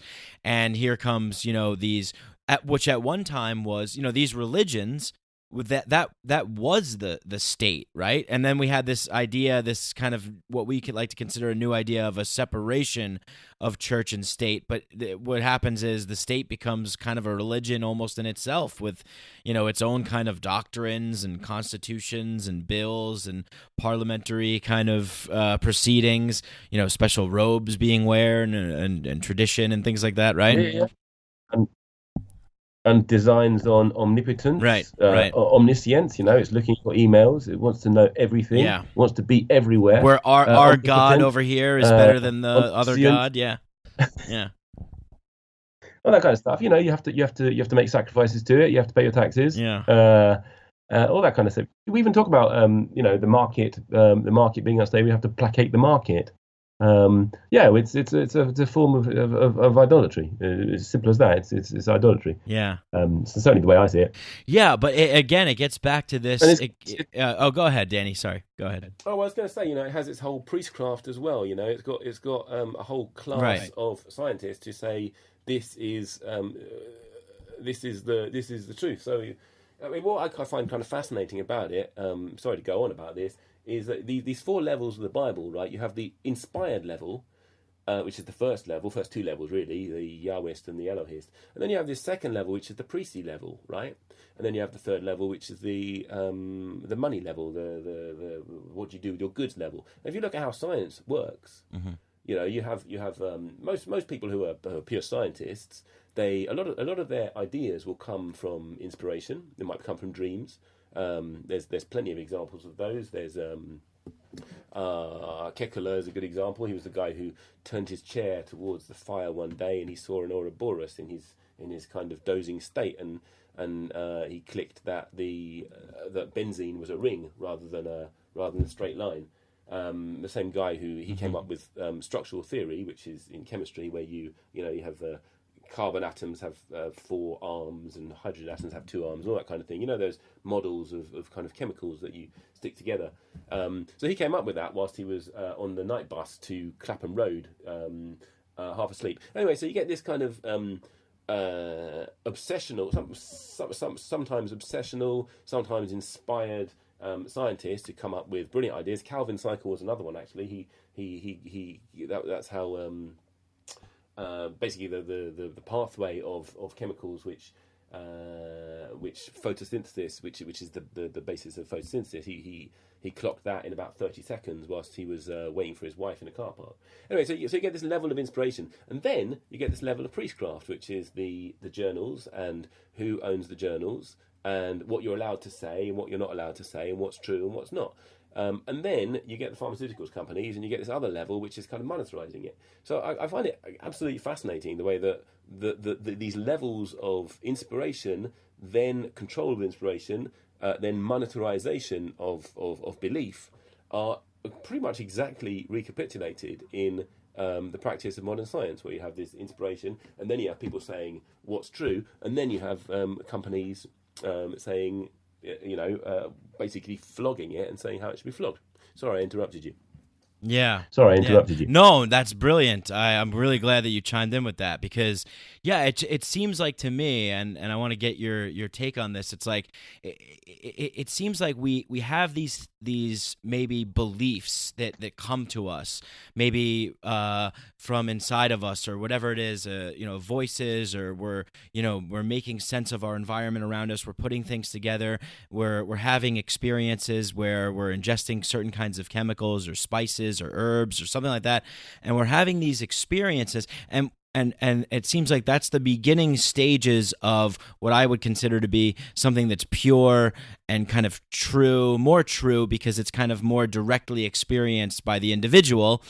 But then, as you're saying, there's these stages that happens, and it seems like that happens in all of institutional settings. Like, we as human beings, we feel the need to kind of put everything into little houses. So we create these little houses of institutions, churches, religions, higher education institutions, government, state, corporations, things like that. And then we have these kinds of experts, quote unquote, and people that interpret things and mediate things for us and tell us how it is.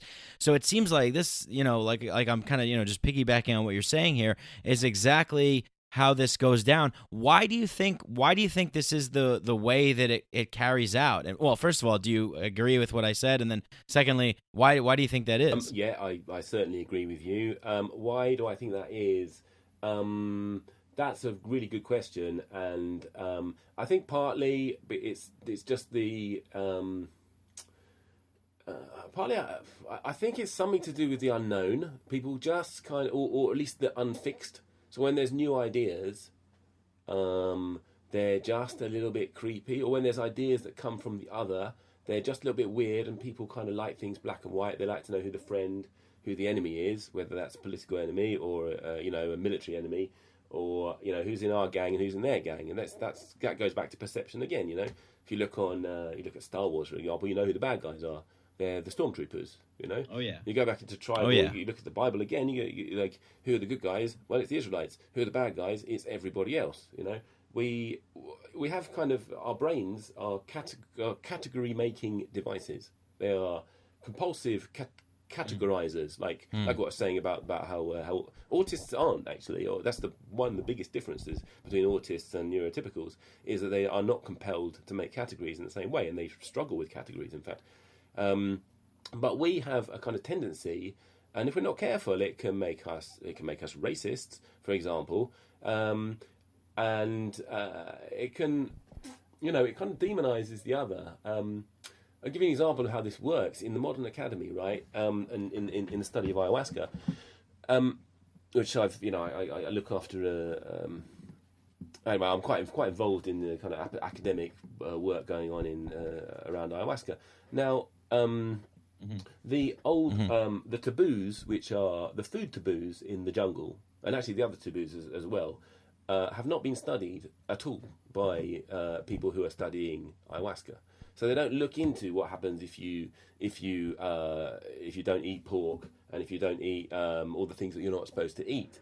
They haven't looked into what the difference between taking ayahuasca after when you haven't had sex for however long it is in the dietas. They don't look into that stuff. But if you think about ayahuasca, right? If you want to go and take ayahuasca in most places in the Western world anyway, or the industrial north, they will ask you, are you on selective serotonin reuptake inhibitors? Are you on SSRIs? Are you on antidepressants? And if you say, yes, I'm on antidepressants, they'll say, well, no, you can't take it then. Because back in the 90s, I think it was 1996, Callaway and Grob, two American white scientists, and that's good scientists as well, don't get me wrong, but they came up with a theoretical contraindication, which was, if you are going to drink ayahuasca, then it might have this kind of reaction with selective serotonin reuptake inhibitors, right?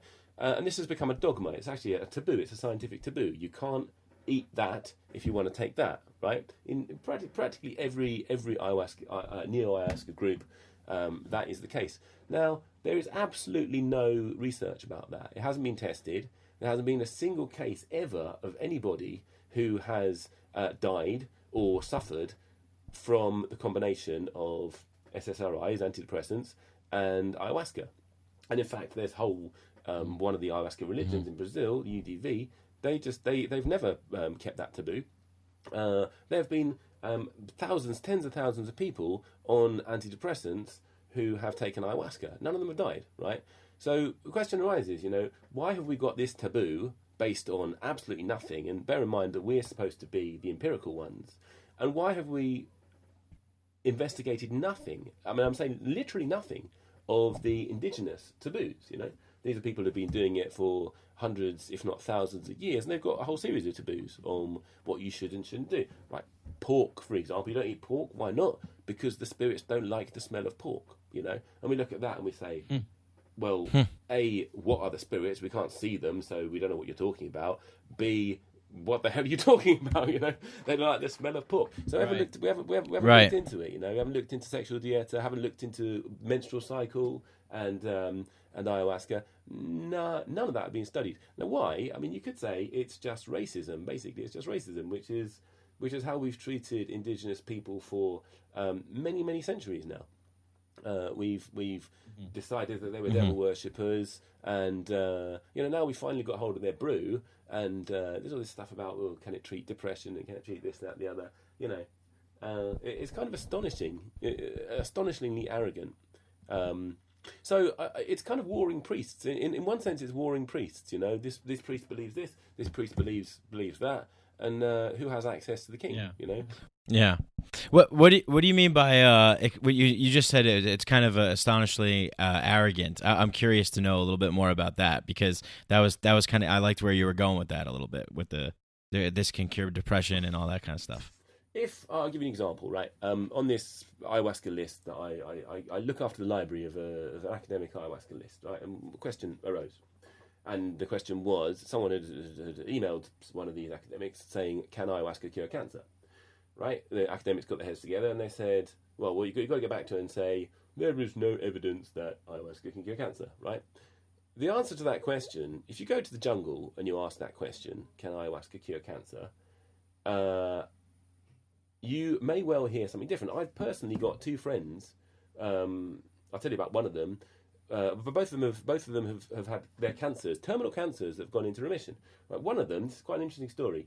She was at home in her house in England, and someone came. Basically, there was a guy who had to deliver a compost unit, a compost to her house, and as he was delivering this compost unit, as he was walking up the driveway, he made a phone call, and he was phoning up someone who used to run sessions.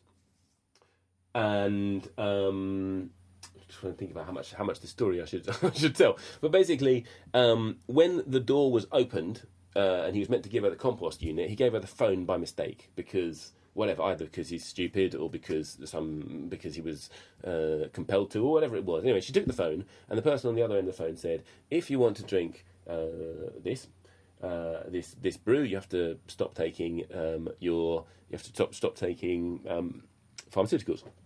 And the person, which maybe isn't even true, but anyway, that's what she said.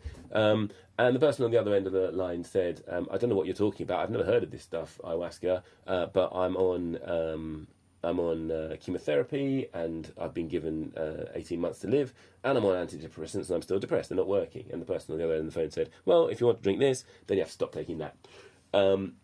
She went off to Brazil, and we're going back decades now. She's absolutely fine. She cured herself, or the cancer went into remission. However you want to look at it.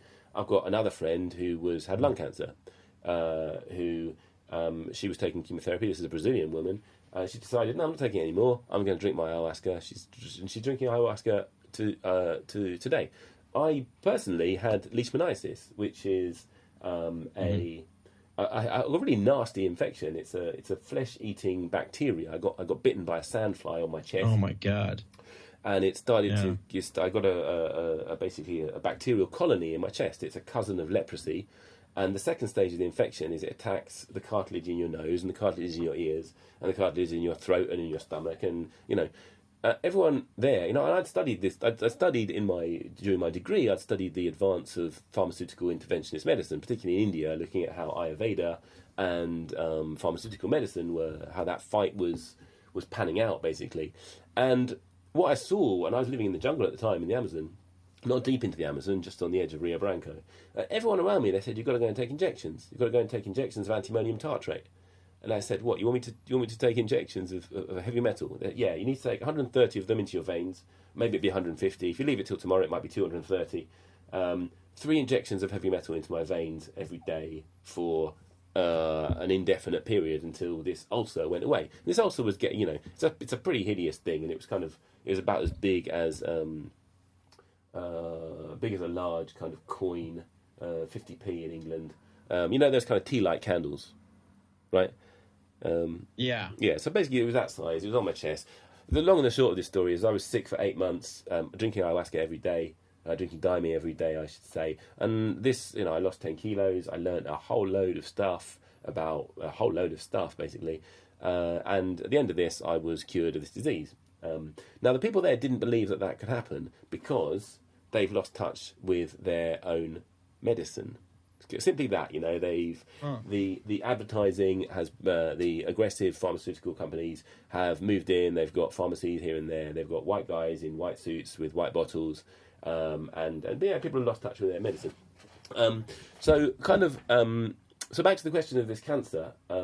The esteemed academics got back to the woman saying there is no evidence that ayahuasca can cure cancer. Now, the correct answer, from my perspective, is I don't know. Go and ask somebody who's been using it for the last 300 years. Go and ask someone who actually knows what they're talking about, whether it can cure your cancer or not. I mean, is it the academics' role to step in and say what's what when they really don't know? And not only do they not know, you can't test that. It is almost impossible to test whether ayahuasca used in ritual circumstances actually cures cancer or not. They just don't have the remit to say whether it does or not. And saying there is no evidence, I mean, in one sense they're saying we don't know, but they're not. They're kind of dressing up ignorance as knowledge, and they might talk about placebo, and they might talk about blah, blah, blah, blah, blah. But that is, from my perspective, A, it's arrogant, B, it's extremely cruel to someone who might want to treat their cancer with ayahuasca. I'm not saying if you've got cancer, go and treat it with ayahuasca. I had a really serious disease that could have killed me. People would say, "Danny, you're crazy. I'm going to get you. Let's go into the car. We're going to Rio Branco. You can go and see the old guys who haven't got any noses and ears because they got attacked by this disease you've got." I was adamant I wasn't going to take it. I was writing a book about disease and about autonomy and about anarchy and about magic at the time, and I'd gone to Brazil to finish off this book and to learn about ayahuasca, and I got given an opportunity. Was that science revealed? Basically, yeah. It was an earlier incarnation of the whole trilogy, 2 of which have been produced. So yeah, Science Revealed and Neuro-Apocalypse was in that book. So I'd gone off to Brazil specifically with that intention to learn about how powerful ayahuasca was and to finish this book about everything that was happening in my body at that moment. Right? Everyone told me I was crazy. They thought I was completely crazy. I had to isolate myself in this community because all that they would say to me was, "Have you taken your injections yet? Have you taken your injections yet? How's your ulcer? How's your ulcer? How's your leprous ulcer?"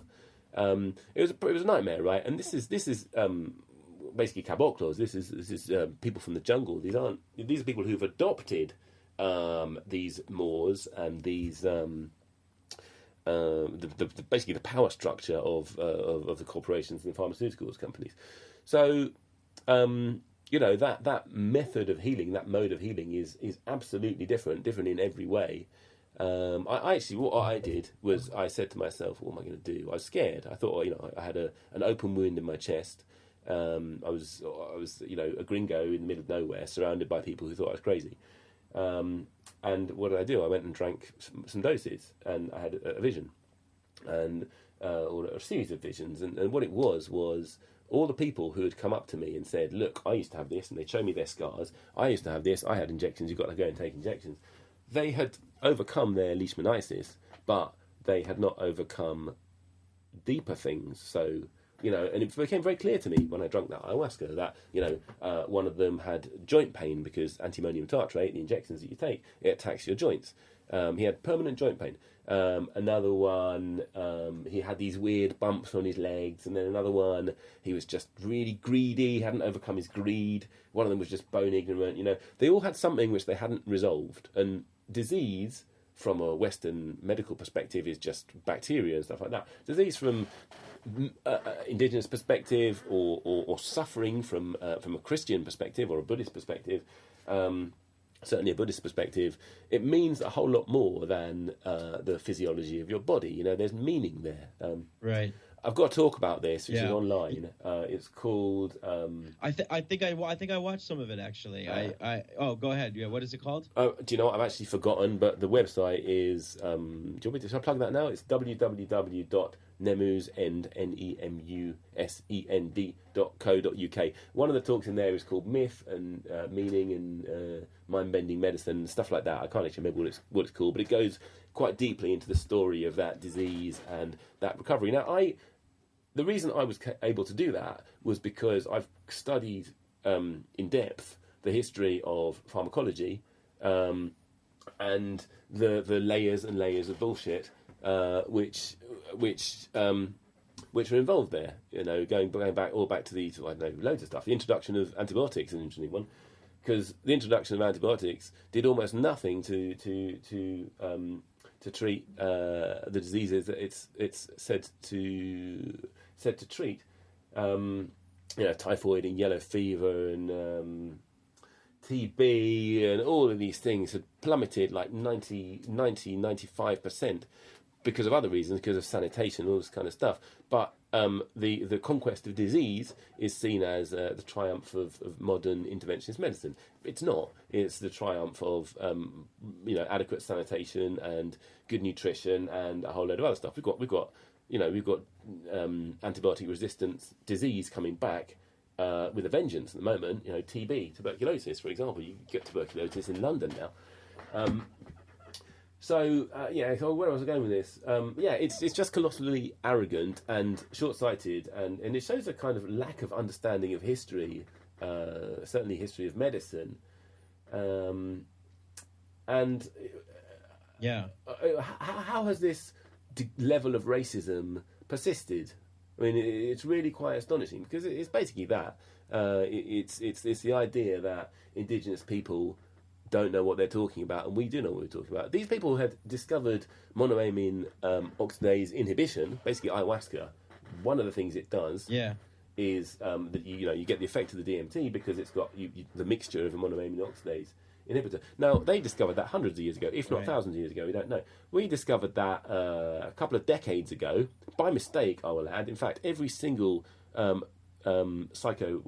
in psychiatry, every single medicine which has been discovered was discovered by mistake. There wasn't a single one that was discovered on purpose, and that was Professor David Nutt who told me that. So I'm taking it from him. Yeah. But we say that the indigenous people, they've been doing it by trial and error, which A, that's not what they say. They say the plants told them, and B, right. we're not even doing it by trial and error. We've been doing it by error. I've got another talk about this. It's called Taboo from the Jungle to the Clinic. That's on my website as well, and there's an article on that as well. Yeah, I was reading something that you wrote. I think it was maybe in one of the chapters where you're talking about, and just jump in whenever you want, because I'm trying to piece this together myself. But just feel free to jump in. So it's like you're talking about like the synergy of the plants together, the combination of the chemicals. And from what I'm gathering from what you were just telling me with the injections and stuff, and the other people, having the visions where other people weren't being healed totally, it's like we have a tendency, I guess, in what I would call our Western kind of materialist, reductionist, rational minds, where we need everything to be compartmentalized, quantified, measured, weighed, and sectioned off, like it's separate from everything, when in fact everything is connected, everything is a whole. There's more of a holistic approach and more of a holistic sense of healing. And when you're combining things like plants and herbs and spices and things like this all together, there's a synergy, right, that comes together that provides something very different, right? Yeah, and it goes beyond that. It goes into my own cure involved prayer. It involves certain, dietary advice, also sexual regimen. I was celibate for ages, like months and months and months, like 8 months or so. It was an attitude as well. I did ceremony after ceremony, and every ceremony I learned something. And sometimes I'd make an error. Like I remember one particular ceremony that I really shouldn't have done it because this is absolutely against the rules. But I left. I left halfway through. And the next day, my ulcer was bigger, like literally bigger. I could see it was bigger. So the ulcer was a kind of, it was on my chest, it was right just above my heart, basically. It was a constant monitor of where I was at with this process of mental purification. All kinds of other stuff happened. My ex-wife came out to look after me, which was a terrible idea. This is a note to anyone listening: don't get back together with your ex-wife. But she came out supposedly to look after me, and she completely lost it, and I ended up having to look after her. So anyway, I lost the ex-wife, I lost 10 kilos, I lost a whole load of, what do you call those things? Rose-tinted spectacles on the world. I lost a whole load of stuff which wasn't serving me. So I mean, the root of it is meaning. Myth and meaning, or certainly stories. But it's like this: we need stories to explain the world, right? That's how our brains work. We require something to piece together I wouldn't say it's disorder, but the things that happen to us. And it's like with scientism, we have farmed out that role of piecing together the stories to people who, a lot of these academics, they'll know a whole load about microbiology, but they haven't drunk anything like what they need to understand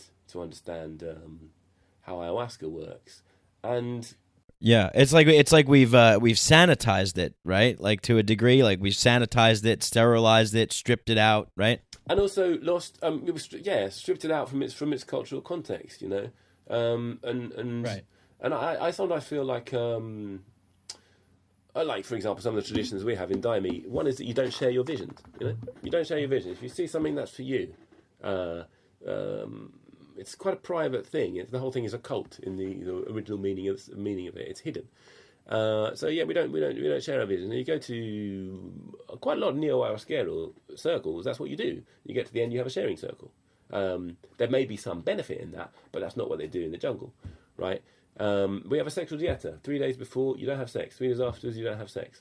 But people like having sex. People like having sex on ayahuasca, so they do it. There are, it's like we're looking for a framework. Another way of putting it is like this: theories are the hands of the mind. If we don't have we don't have hands, we couldn't grab cups and stuff. We don't have theories. It's very difficult for us to grab concepts. It's very difficult for us to grab data. And we are, when scientists will come along and say, this is how it works. A very good example is, I think it was the McKenna brothers who came up with the idea that ayahuasca is DMT plus monoamine oxidase inhibitor. The reason they said that was because it had just been discovered, not all that long before they said it. And like they say, to a hammer, everything looks like a nail. So through this very, very small lens of understanding of how two of the chemicals in ayahuasca vine, which has thousands of chemicals in it, chacruna leaf, which has thousands of chemicals in it, and your body, which has thousands of chemicals in it, or was it tens of thousands or hundreds of thousands? They've selected only two that they know anything about, and they said this is how ayahuasca works. And that was dogma for a very long time. Now you look further into the traditions, and, well, here's something simple. Ayahuasca is the name of the vine. It's not the name, it's also the name of the brew, which is the mixture of those two plants. But ayahuasca is the name of the vine, right? That vine has been taken by certain indigenous groups on its own for a very, very long time. They call it la purga, for example. It's, if you take the vine on its own, it does actually have an effect. The people who came up with the idea that ayahuasca is a DMT containing thing plus a monoamine oxidase containing thing missed that entirely, because harmine does have a psychoactive effect. It makes you feel big and strong. Ayahuasqueros will say that the teachings are in the vine. You might get some visions from the leaf, from the DMT, but that's really not really the most important part of it. And in fact, the jungle is not a visual place anyway. You can only see a couple of feet because there's trees everywhere. Right? We live in a spectacularly visual culture where we're bombarded with images everywhere, and we come out of kind of the psychedelic story of the West, with acid, for example. It's understood to be a very visionary thing, and we've got lots of kind of trippy visuals and flares and tie-dye and all that kind of stuff. And it's almost people will go and drink ayahuasca and they don't have a vision and they think nothing's happened. And it's like, do you not recognise the rest of it? You don't recognise the other teachings that come, because the vision can be a very small aspect of learning with ayahuasca. So that seems to be what a lot of people think too. I think generally when people think about psychedelics, they think, oh, you're imagining dragons or something like that, and it's like, well, it's a little bit more. It's a little deeper than that. There's a little more to it than that. And then my dragons, I'm not sharing them with you. In the Daime session in Brazil, you get to the end of the session, people are talking, but they're talking about, what their kids are doing, or how their crops are growing.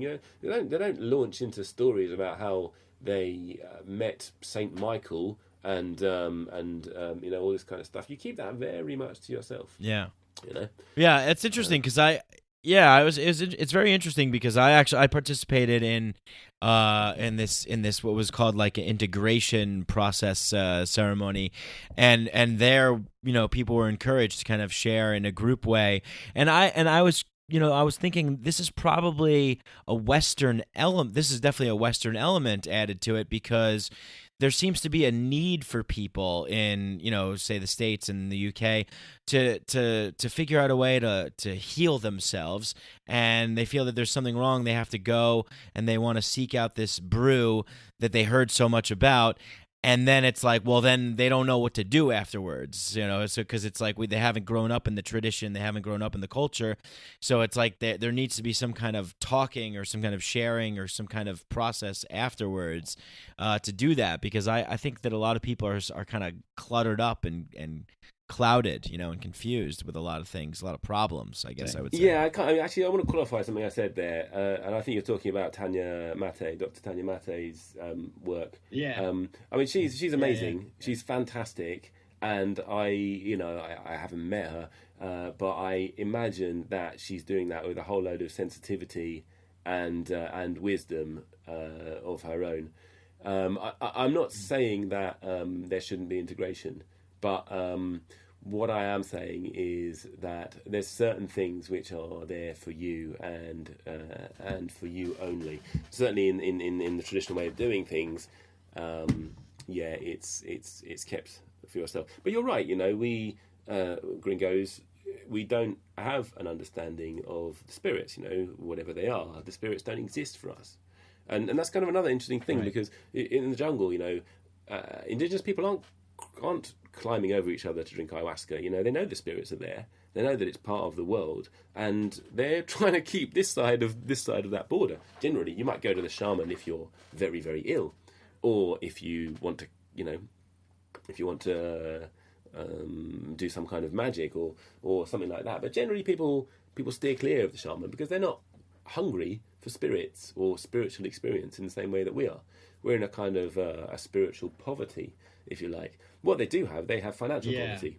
Yeah. So with financial poverty on the one side and spiritual poverty on the other side, it's a recipe for a massive amount of exploitation and kind of malpractice on both sides. Really, it's kind of tragic. There are certain ways of making that encounter between again the industrial north and the Amazon, or of dealing with ayahuasca tourism, and which it can definitely be done in a respectful and helpful way. And I think the globalization of ayahuasca, while it brings a massive amount of problems, it's still a really, really good thing. At kind of this point in history, it seems like it seems like there's a chance for all kinds of good things to happen out of that. And in fact, there's a study recently was done at Breaking Convention last year, I believe, about what people had got out of taking psychedelics, not specific ayahuasca, but psychedelics. And I think it was something like 20% of people had got involved in activism after their use of psychedelics. And a lot of that is going to be environmental activism, which is urgent. I would say extremely urgent at the moment.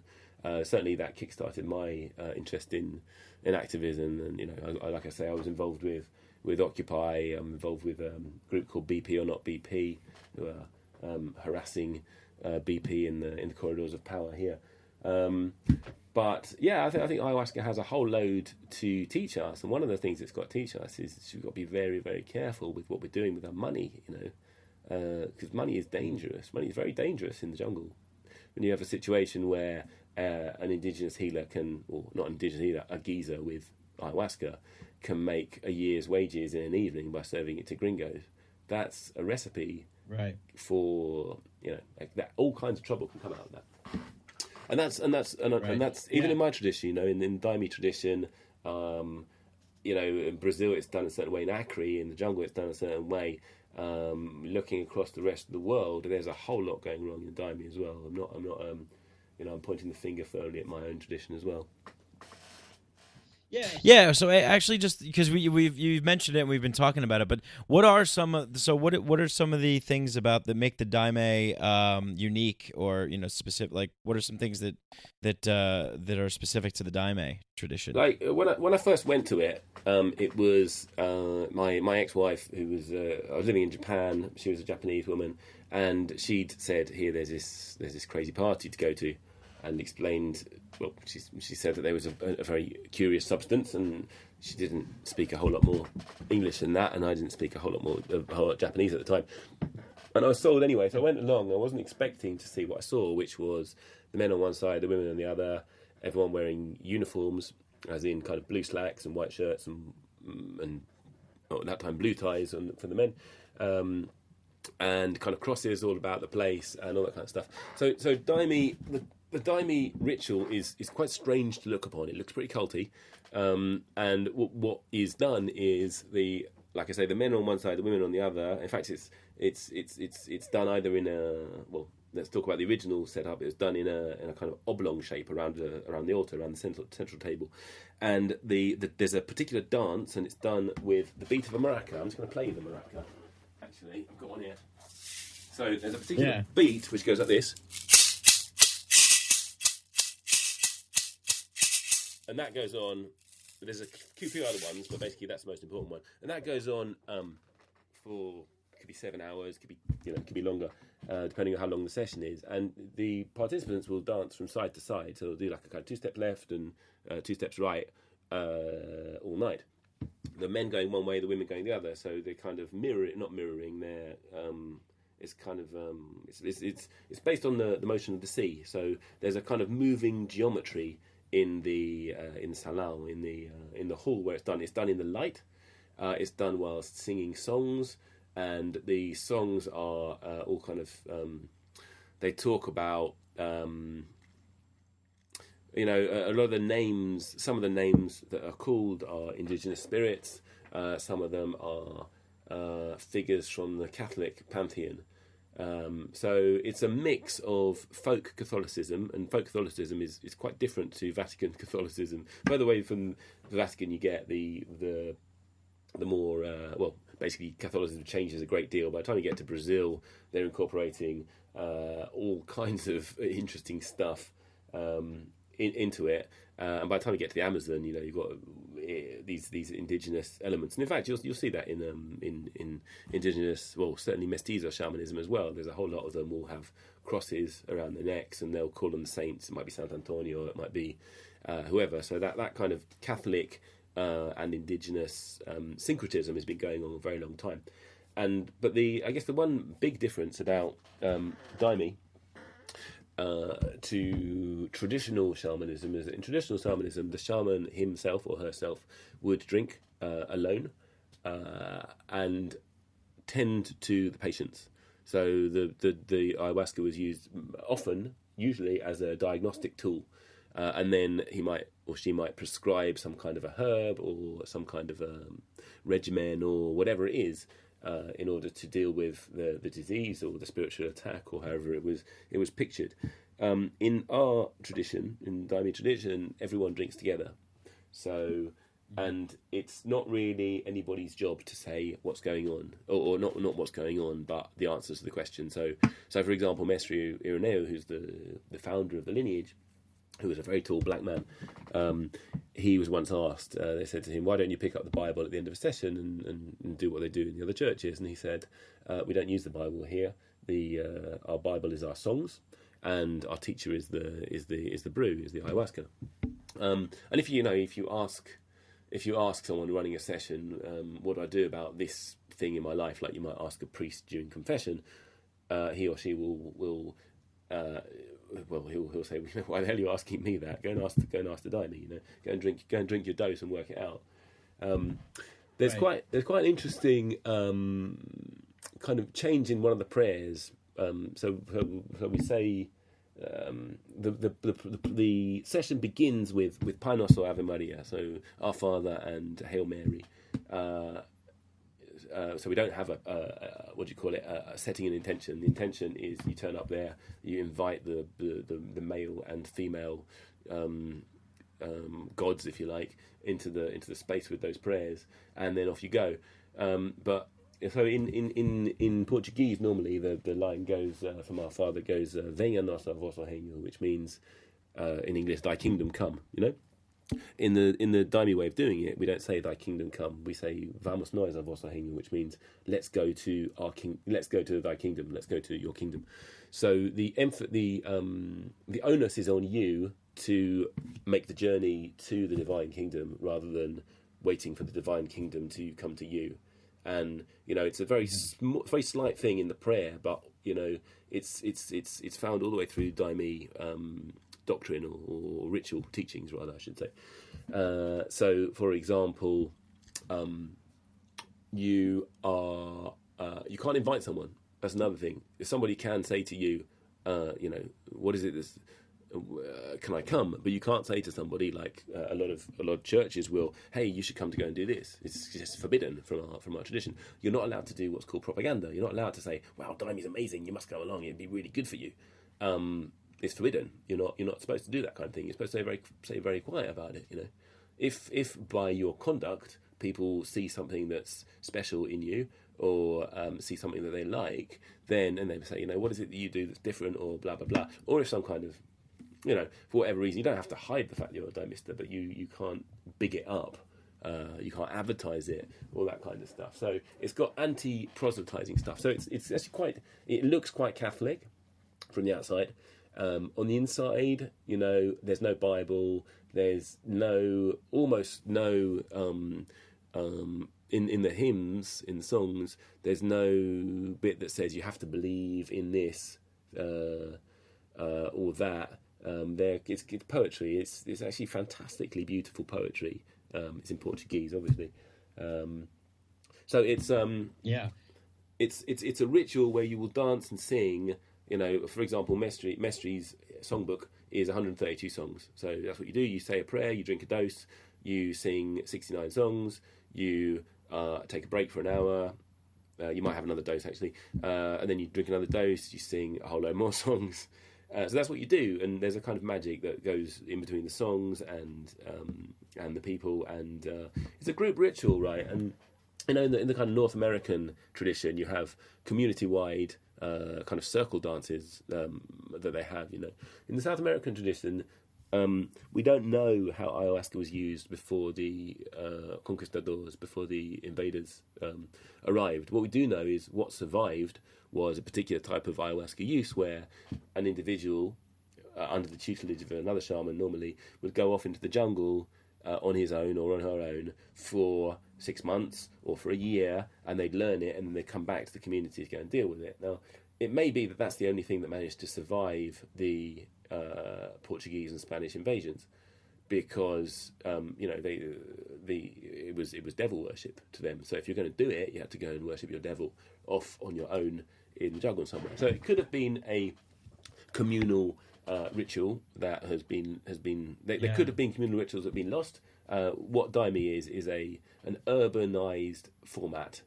So the kind of the story goes that Mestre Ineo brought Daime out, or brought ayahuasca out of the jungle, rechristened it, as in christened, gave it a name. The name is Daime, and built up a ritual around how you produce it, how you consume it, and so on and so forth. We don't have a whole lot of "thou shalt not do this, that." In fact, we don't. There's not a whole lot. There are things like you shouldn't spread gossip, and you should love your brothers and sisters, and that kind of thing. But it's not a kind of, in a sense, it's not really a doctrinal body of. Well, it is. The rules are very different to what you might imagine from a most Christian sects, if you like. No, it sounds fascinating. It's very interesting. And that kind of like ban on like proselytizing, that sounds kind of nice. Maybe we should institute that for everyone. It's like, that sounds nice. Well, there's instituting laws is I don't know if that's very becoming of an anarchist, Mike. No, I know. I mean, maybe that just one. Maybe we could slip one in there. But I thought it was very interesting what you said about how, like, people going off in the jungle and they think it's like devil worship and this stuff, and it's just something that came to my mind is just like, what is the fear, like, where does because that seems to be a through line through history and all in everything. There's a fear of somebody worshiping the devil because they're having an experience that maybe you can't really understand, a non-ordinary experience, and they're having it within themselves, and they're coming to conclusions themselves. So seems like there's a great fear all throughout history of that, and that's considered to be devil worship. Devil worship is considered to be listening to yourself or something like that. That's a really interesting point. The fear of the self, the self unleashed. The beast within. That's a pretty terrifying thing. I guess so. Yeah. I saw some news from Brazil the other day. 150,000 protesters have gathered at Brasilia in front of basically their equivalent of Parliament and set it on fire.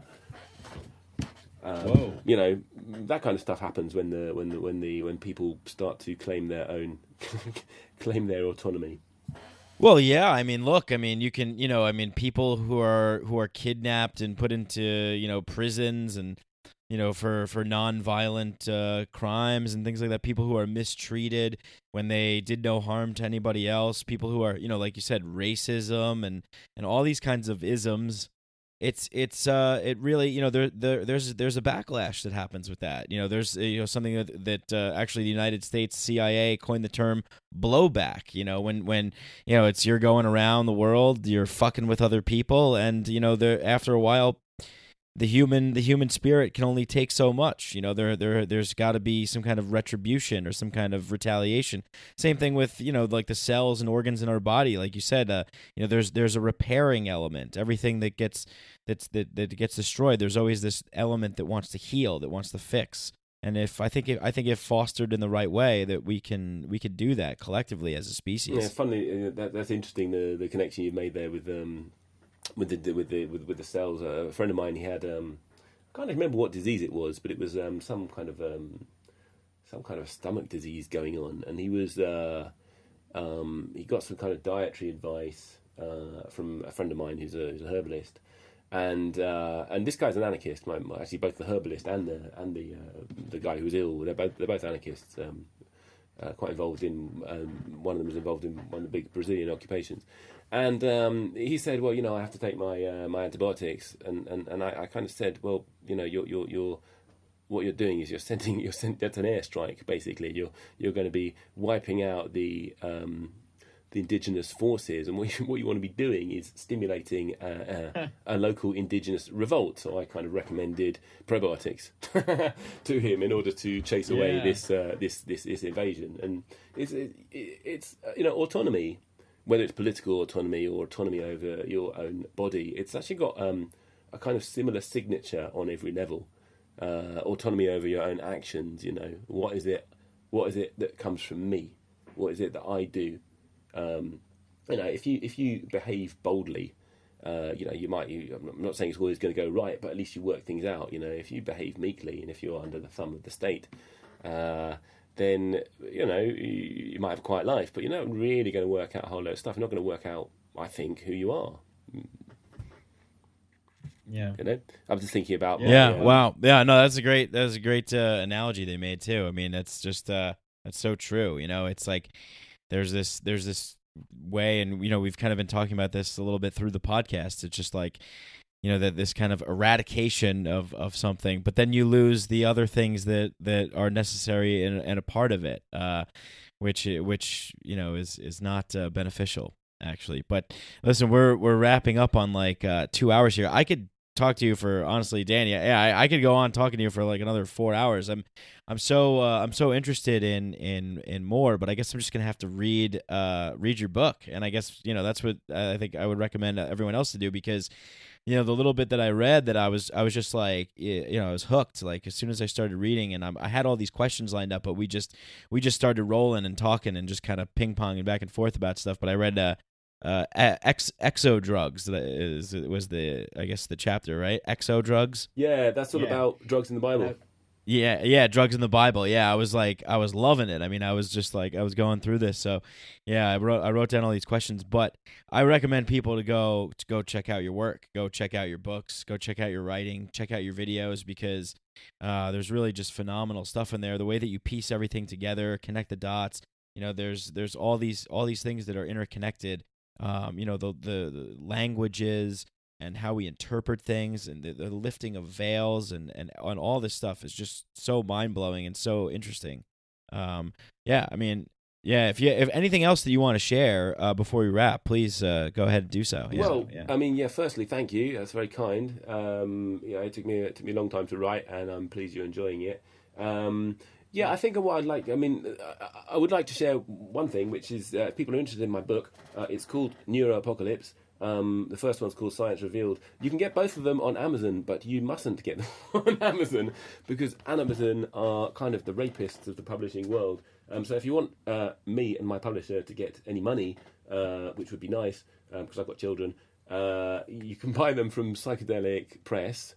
We have to save the Amazon, but save the real Amazon, not the fake Amazon. Yeah, funny enough, when I was living in the Amazon, I tried to order a book on Amazon, and they don't deliver to the Amazon, which I think is kind of curious. There's got to be a cultural misappropriation right there. Yeah, exactly.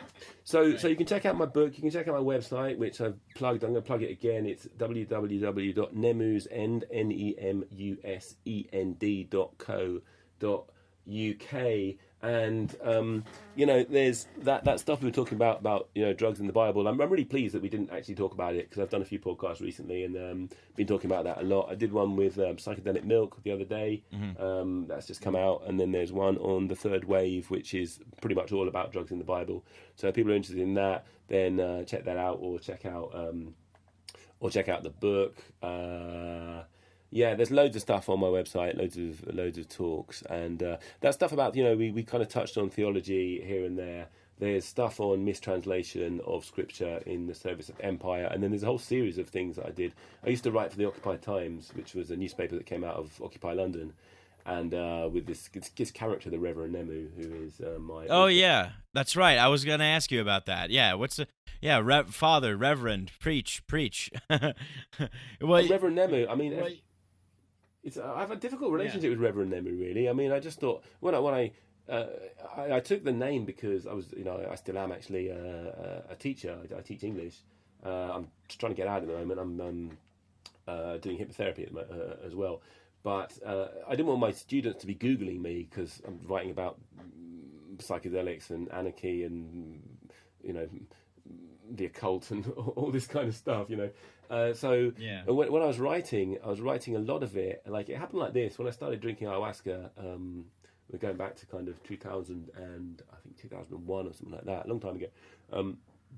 About a year after I started drinking it, I started getting these downloads. Basically, what happened? I've always been an insomniac, and at night, rather than just trying to get to sleep, I'd suddenly get seized with an idea.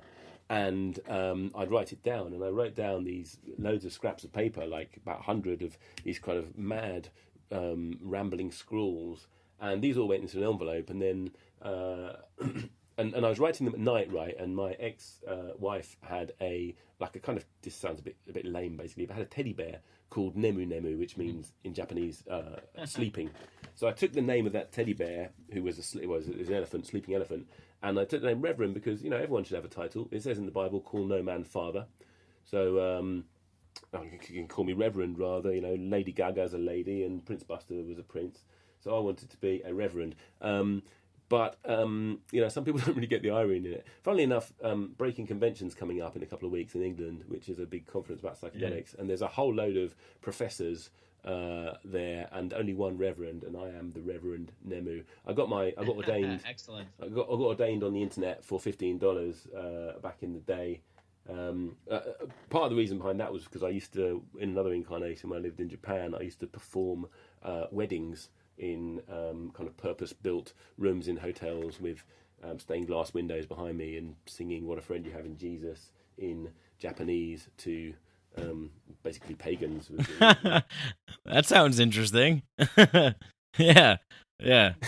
Well, now you're making. Now I got to get a title, man. I gotta think of something for myself. I've always thought maybe I wanted to be a duke. I like the sound of that, like the Duke of something, or maybe I don't know. That's too royal. Sounds too royal. I don't know. I got to think of something. I think Duke works.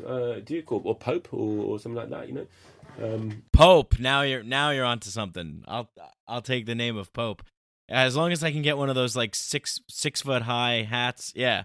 Did you see the picture of Trump with the Pope by any chance? There was like this meme going around the internet. It's just one of the funniest things. Like, you have this orange creature, Donald Trump, smiling next to this little Pope that just looks so defeated and miserable to be standing next to him. I mean, getting onto American politics or even English politics, man. It's a great revealing. I mean, it's so bonkers. The fact that you've got lefties standing up for the FBI now, the FBI director. It's just what the hell's going on? It's just like this. I mean, the veil is down. I remember when I was a kid, the policeman cycling around my lanes. He didn't seem to be an enemy. And in England, we've lost so many of our institutions. People don't have faith in. A lot of people don't have faith in the cops. A lot of people don't have faith in money because we had, the money fell apart and then there was a bailout. The postal service is still quite good, but we're losing national health. We're going to be left on our own quite soon, and we're going to be left with a state which is little more than, everything that was palatable about the state is just falling apart.